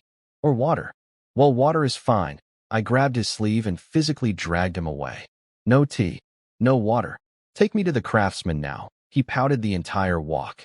But I couldn't let him anywhere near my front door. One look at Curvy Queen's royal bearing, and he'd have the entire garrison surrounding my house by dinner. On the way, I learned about this craftsman. His name is Gongshu Mo, and his surname literally means public lose, which is why Gu Huayu calls him Old Mo instead. Because calling someone Old Public or Old Lose is weird in any language. Gongshu Mo was originally a military weapons engineer. Not just any engineer, a genius. He invented that telescoping whistle with 12 interlocking parts inside a finger-sized tube. He redesigned weapons and armor for fun. His brain operated on a level that made other craftsmen look like children playing with blocks. But here's where it gets insane. He also liked experimenting with firecrackers, Gu Huayu said casually. Piled up a bunch of them once, and they exploded. Bamboo shrapnel destroyed his leg. Now he limps and is even weirder than before. I stopped walking so suddenly that both of them nearly crashed into me. He experiments with gunpowder. Yeah, the black powder and firecrackers. Total obsession. Why? My heart was hammering. My hands were shaking. Not from fear, from pure, electrifying excitement. A master precision engineer who also researches explosives? In this era? Do you understand what that is? That's not a blacksmith. That's the father of the Industrial Revolution, the inventor of modern warfare, the key to everything, sitting in a crummy little forge in a backwater town, and nobody around him has any idea what they're looking at. With this man, I don't just make distillation equipment. I make cannons, firearms, precision machinery, mining explosives, rocket propulsion. This one person could advance this civilization by 500 years. Or at the very least, make me the most powerful man on the continent. Is he still military? I asked, trying to keep my voice steady. Nah, discharged after the injury. Perfect. Gu Huayu felt a chill. What do you mean, perfect? I mean I want him. He's mine now. Want him? You just needed someone to build a wine thingy. Plans changed. I'm taking him home. Gu Huayu's face went through confusion, suspicion, and then genuine alarm. He later told me he briefly wondered if I had those kinds of preferences. I choose not to address that. We arrived at a small forge in the north side of the inner city. Clanging sounds, smoke, the smell of hot metal. A limping, soot-covered, wild-bearded man hobbled out. Gongshu Mo. He looked like a mad scientist who'd been in a fight with a volcano and called it a draw. He barely acknowledged Gu Huayu, his patron, the man who feeds him, with a half-hearted wave. Don't need to fix any more boring army stuff. I'm busy researching my black powder. If the explosion can hurt me, it can hurt the enemy. That sentence. Right there. If it can hurt me, it can hurt the enemy. This man had independently arrived at the fundamental concept of weaponized explosives. In a world where everyone else uses gunpowder for party decorations, he's thinking about weaponry. He's not a blacksmith. He's not even just a weapons expert. He's a visionary. A once-in-a-generation mind trapped in a broken body in a forgotten town. Gu Huayu introduced me and asked Mo to build my distillation equipment. Mo squinted at me like I was a bug on his anvil. Who's this guy? I'm not making wine toys for some stranger. Gu Huayu shot me a told you so grin. In his mind, the script was, Mo rejects me. Gu Huayu graciously intervenes. I owe him another favor, and he gets leverage to snoop around my house. But he had no idea what I was about to do. Because I wasn't going to ask Gong Shumo to work for me. I was going to show him a vision of the future so irresistible that he'd BG to follow me home. This crippled, brilliant, obsessive, impossible man was about to meet the one person in this entire world who understood what gunpowder could truly become. Game on. Gu Huayu was trying to play this situation perfectly. His plan: make a big show of convincing Mo to help me, then use that favor as an excuse to visit my house and spy on my wives. Layers within layers. Very clever. Too bad I was about to ruin everything in 5 seconds. Mo was being stubborn. I only care about gunpowder. I don't have time to make wine gadgets for strangers. Gu Huayu pretended to threaten him. Mo didn't budge. Gu Huayu sighed dramatically and offered to personally handle it, meaning he'd force Mo to cooperate, then escort him to my house for an apology. Translation: guaranteed front door access to my secret fugitive harboring home. No need, I said. One sentence. That's all it'll take. Both of them nearly burst out laughing. Two Dogs was grinning. Gu Huayu was already writing his victory speech in his head. I walked up to Mo, grabbed his arm, and leaned in close. 3 words. Whispered. Sulfur. Saltpeter.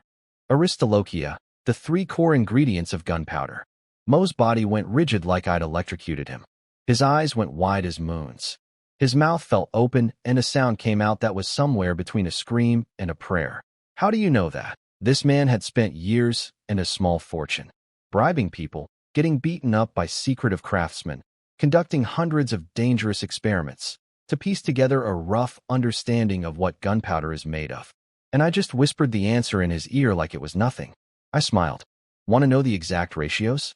Follow me. Then I turned around and walked away. Didn't look back. Didn't negotiate. Just walked. Gu Huayu and 2 Dogs stood there confused. What just happened? Why is Mo screaming? Why is Lin Xiao leaving? Did he give up? 3 seconds of silence. Then Mo exploded into motion. Limped back into his forge at world record speed. Grabbed an enormous toolbox the size of a small horse. Slammed the shop keys into Gu Huayu's hands. And sprinted after me on his bad leg, screaming, Wait. Master. Take me as your student. Master, please. Slow down. A crippled blacksmith, carrying a toolbox twice his size, chasing a casually strolling scholar through the streets, calling him Master at the top of his lungs. Gu Huayu's jaw was on the ground. 2 Dogs looked like someone had hit him with a plank. Did he just leave his entire shop? For 1 sentence, they watched us disappear around the corner, me walking hands behind my back, Mo hobbling desperately behind with his massive box, still yelling, Master. Master, wait. Gu Huayu's carefully constructed plan evaporated like spit on a hot forge. No favor to cash in. No excuse to visit my house. No leverage at all. I'd stolen his craftsman with 3 words and walked away without even saying thank you. He stood there holding a set of shop keys he didn't want, staring at the empty street, face slowly turning green. Then he composed himself. Deep breath. Forced smile. Follow them. To his house. If he just took our guy with 1 sentence, I need to know what else is going on in there. Today, I am getting inside that courtyard if it kills me. He charged after us, 2 Dogs in tow, determined to finally crack the mystery of Lin Xiao's household. Meanwhile, somewhere behind me, a limping genius was pledging eternal loyalty to a man he'd met 90 seconds ago. All because I knew 3 words that nobody in this world should know. Best recruitment pitch in history. 0 salary offered. 0 benefits discussed. Just, I know what you've been searching for your whole life. Works every time. Now I just need to get home before Gu Huayu catches up and meets my wife, the secret empress. Today is going to be very interesting. Gu Huayu chased me all the way across town, fully expecting me to go home so he could finally get through my front door. Instead, I went straight to the buy fabric store and then to look at houses. His plan to infiltrate my household foiled again. Mo was hobbling behind me with his giant toolbox, still calling me Master every 30 seconds. Gu Huayu couldn't even ask what happened because Miss Bai was right there. Speaking of Miss Bai, she spotted Gu Huayu and nearly combusted with excitement. You already brought him. So fast, I waved her off. Ignore him. Show me the houses. Miss Bai was stunned. I just told her to ignore a garrison commander. And said commander just shrugged and followed along like a puppy. She was clearly recalculating exactly how powerful my connections were. The houses were perfect. 2 properties side by side. One for living, one already set up as a workshop. 2 courtyards, back to back, with plenty of room. I immediately dragged Mo into the workshop property and started planning. Forge here, distillation room there, separate station for experimental work over there. Mo was practically vibrating with excitement, already measuring walls and calculating furnace placement. He'd abandoned his old shop without a backward glance. Keys literally thrown at Gu Huaiyu. While I was busy with Mo, something interesting happened outside. Miss Bai finally got her audience with Gu Huaiyu. He was initially cold. He'd figured out that her laundry business serving wounded veterans was partly a calculated move to build military connections. Smart man sees through smart woman. Not impressed. But then she dropped a bombshell. I need help finding my brother. By Lingxin, former palace guard. He saved the crown prince's life during the mid-autumn coup. Gu Huaiyu's whole demeanor changed. He knew that name. The armed scholar, by Lingxin, a legendary warrior who single-handedly held off a dozen assassins to protect the prince. The prince survived, but later died of his wounds. Bai Lingxin was rewarded, promoted to the Imperial Guard, and then mysteriously vanished during a routine escort mission. No body, no explanation, just gone. Gu Huaiyu's eyes went sharp. A hero who saved royalty doesn't just disappear. Someone made him disappear, and that someone was probably connected to whoever orchestrated the coup. Miss Bai was crying openly. He's not dead. If he were dead, they'd have found a body. Please, use your connections. She tried to kneel. Gu Huaiyu stopped her, clearly moved despite himself. Then he said something unexpected. I'll help. But I need something from you too. I need you to quietly investigate some things for me. She agreed instantly. Didn't even ask what. So now Gu Huaiyu has recruited my business partner as an intelligence asset. And Miss Bai has recruited a military commander to search for her missing brother. Everybody's making deals around me, and I don't even know the details yet. The strangest part? Gu Huaiyu left without trying to visit my house. He just smiled, said goodbye, and rode off toward the garrison. Whatever Miss Bai told him clearly gave him something bigger to think about than my wife's fighting technique. Miss Bai looked dazed afterward. Emotional. Distracted. I assumed Gu Huaiyu had rejected her romantic advances or something. Not my business. I grabbed the property deeds, bought dinner, meat pies for tall girl who needs the protein for her injury, veggie pancakes for Cloud, and headed home. Cloud tackled me at the gate as usual. Brother-in-law, is that pork? Veggie pancake today, little monster. She accepted it, but kept sniffing the meat pies mournfully. This child's nose should be classified as military equipment. I gave the meat pies to the 2 women, especially for tall girl, whose injury was clearly worse than she let on. She'd been quieter lately, less explosive, her face pale. Worrying signs. Then I casually mentioned, "Oh, I found us a new house today." Inner city. Both women froze. Cloud, mouth full of pancake, mumbled, "Is that why brother-in-law didn't buy more meat pies? Saving money for a house, something like that?" I grinned. The look on tall girl's face was priceless. Pure horror disguised as surprise. Because she remembered her bet, the one she made with herself, out loud, in front of Curvy Queen. If he buys a house in the inner city, I'll help him bathe. Curvy Queen glanced at tall girl with the faintest hint of a smile. Tall girl's face turned the color of a sunset. The countdown to the most awkward bath in Chinese history has officially begun. Little Cloud, bless her innocent heart, decided to detonate a nuclear bomb at dinner. Brother-in-law bought a house because he's so nice. And Yuerjija said if he bought a house, she'd help him take a bath. That means they're in love. The silence that followed could have crushed diamonds. Tall girl's face went from normal to tomato to actual fire engine red in about 0.3 seconds. Her brain crashed so hard I could practically hear the error message. Curvy Queen sent the kid to stand in the corner as punishment for saying nonsense. But the damage was done. The words were in the air, floating there, like a grenade with the pin pulled. I decided to pull the other pin. So, when exactly are you planning to help me bathe? That. The house isn't even. I pulled out the property deed. Already bought. 2 adjoining properties in the inner city. We're moving in 2 days. Tall girl's last defense crumbled. She tried. That deed is fake. It was not fake. Then both women suddenly got very interested in my relationship with Miss Bai. Why is she spending so much money on you? She must want something. Is she pretty? She's pretty, isn't she? This was unexpected. Were they jealous?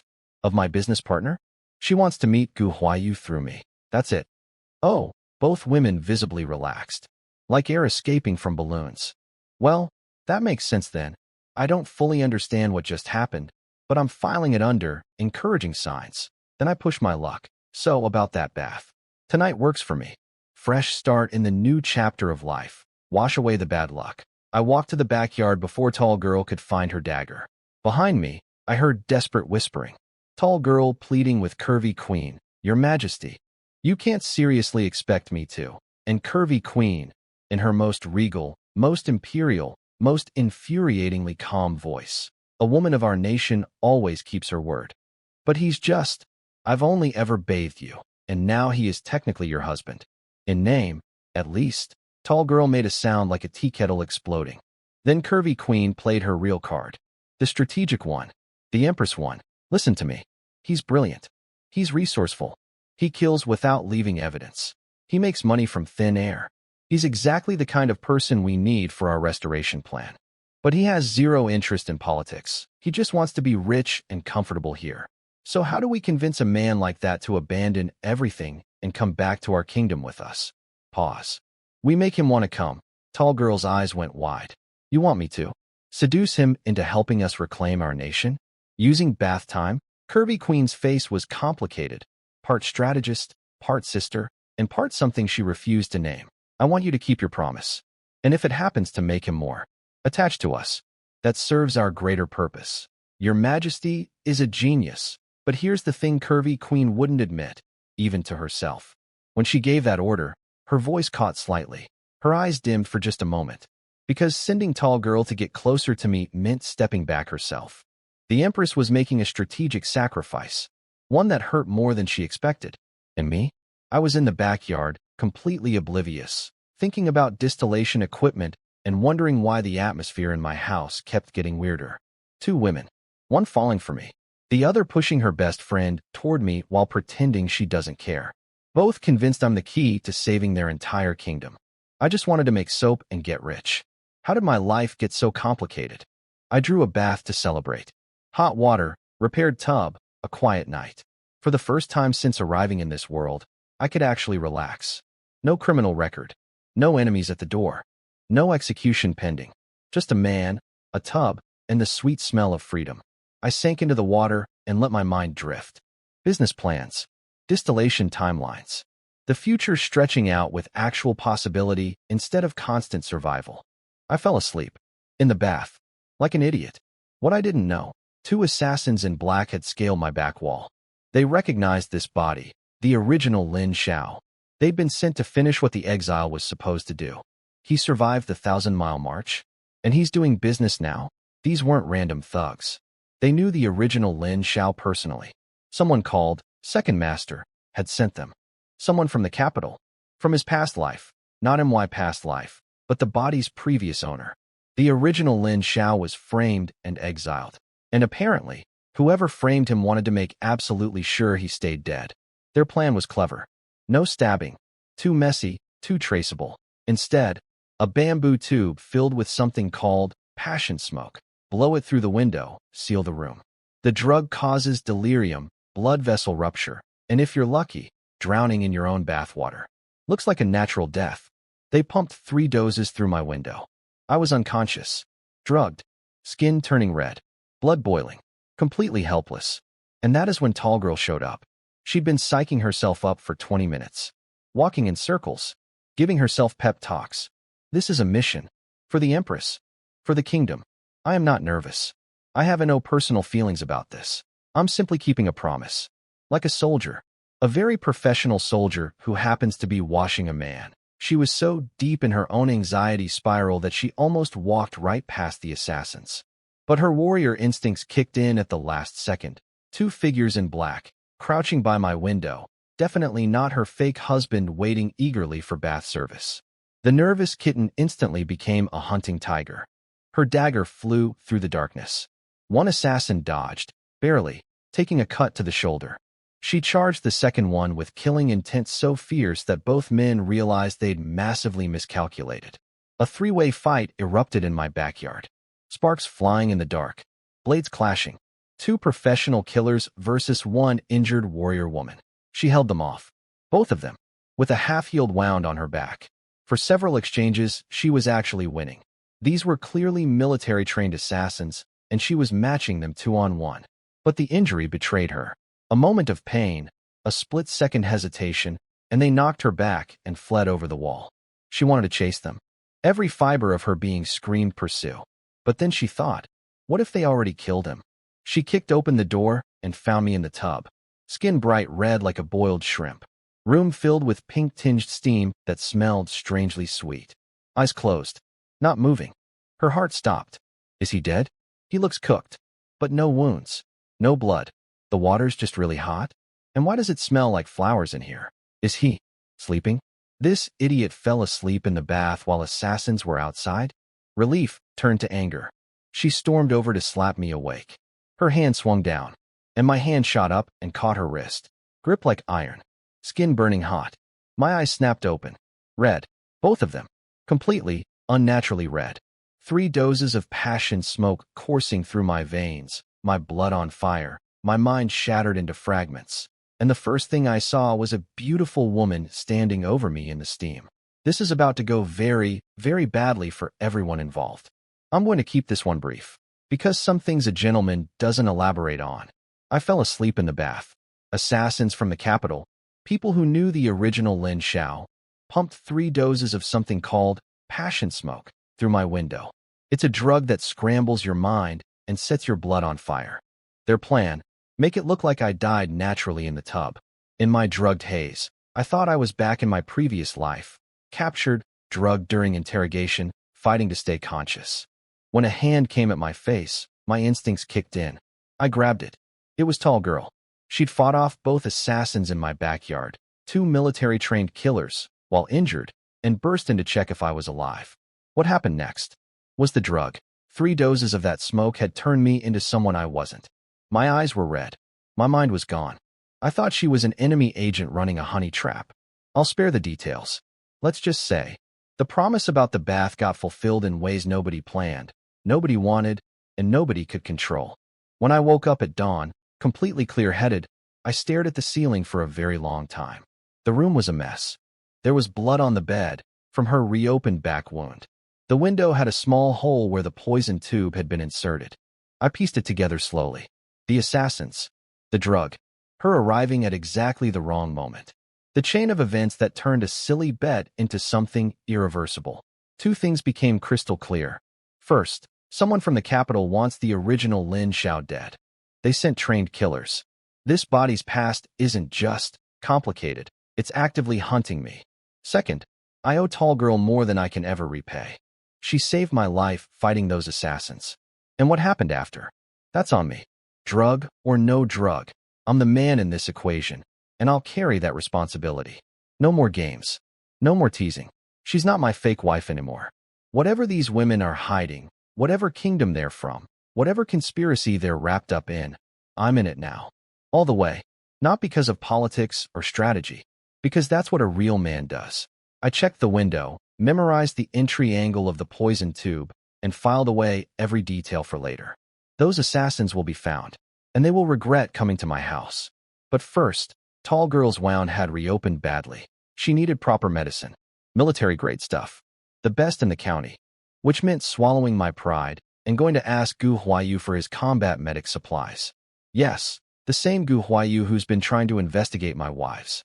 Yes, I'm about to ask him for wound medicine that's clearly for a fighter. Yes, this will raise questions I don't want to answer. But her health comes first. Everything else, I'll figure out. I got dressed, took a deep breath, and headed out. Time to face the consequences of the world's most chaotic bath. I needed medicine. Military-grade wound cream. Fast. Gu Huayu's favorite hangout besides the poetry tower was a place called Warm Fragrance Pavilion, the fanciest brothel in the county. Multiple-time winner of Best Courtesan in the Province awards. A real classy establishment. So that's where I went. To a brothel. At 9 in the morning. To find medicine for my wife. This is my life now.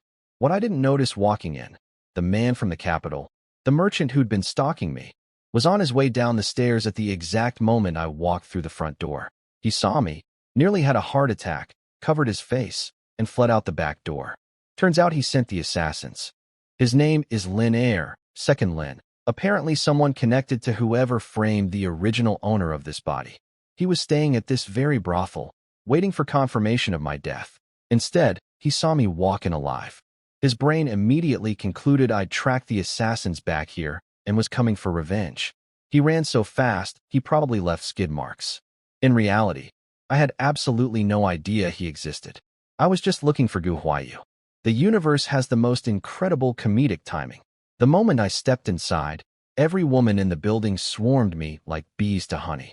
Apparently being tall and good-looking in a brothel is like being a steak at a dog show. Oh my, what a handsome young gentleman. The madam herself, imagine a heavily painted boulder with eyelashes, started wiggling toward me with alarming intent. For a face like yours, tea is free. Heck, I'll pay you. I retreated faster than I've ever retreated from anything, including actual combat. I'm here for General Gu. Please get him. Urgently. She was disappointed but scared enough of Gu Huayu's reputation to obey. Gu Huayu came bouncing downstairs grinning like an idiot. Perfect timing. There's a legendary beauty upstairs. The new top courtesan, never been touched, picks her first man through poetry contests. Come help me write something. Today's the day I need your combat medicine. Now, his grin froze. I sharpened. Your wife's wound got worse. I sighed. It was my fault. I was too rough last night. The silence lasted 3 full seconds. His eyes went so wide I could see the whites all the way around. Let me be clear. I meant her back wound reopened because of the fight with assassins and the subsequent chaos. But I realized the instant those words left my mouth how they sounded. Gu Huayu's face cycled through shock, jealousy, outrage, and finally deep personal offense. Because here he was, the handsome, rich, powerful garrison commander, spending weeks and a small fortune trying to impress a courtesan with poetry he can't even write himself. And he hadn't even gotten a kiss. Meanwhile, I apparently went home and had a night so intense my wife needed military wound treatment afterward. The look on his face said everything. You have a gorgeous wife. At home. For free. And you're in here asking me for bandages because you went too hard? I could see him mentally composing a very angry poem about the unfairness of the universe. But he's a good friend. A jealous, frustrated, poetry-challenged good friend. He'd get me the medicine. He just needed a minute to process his feelings first.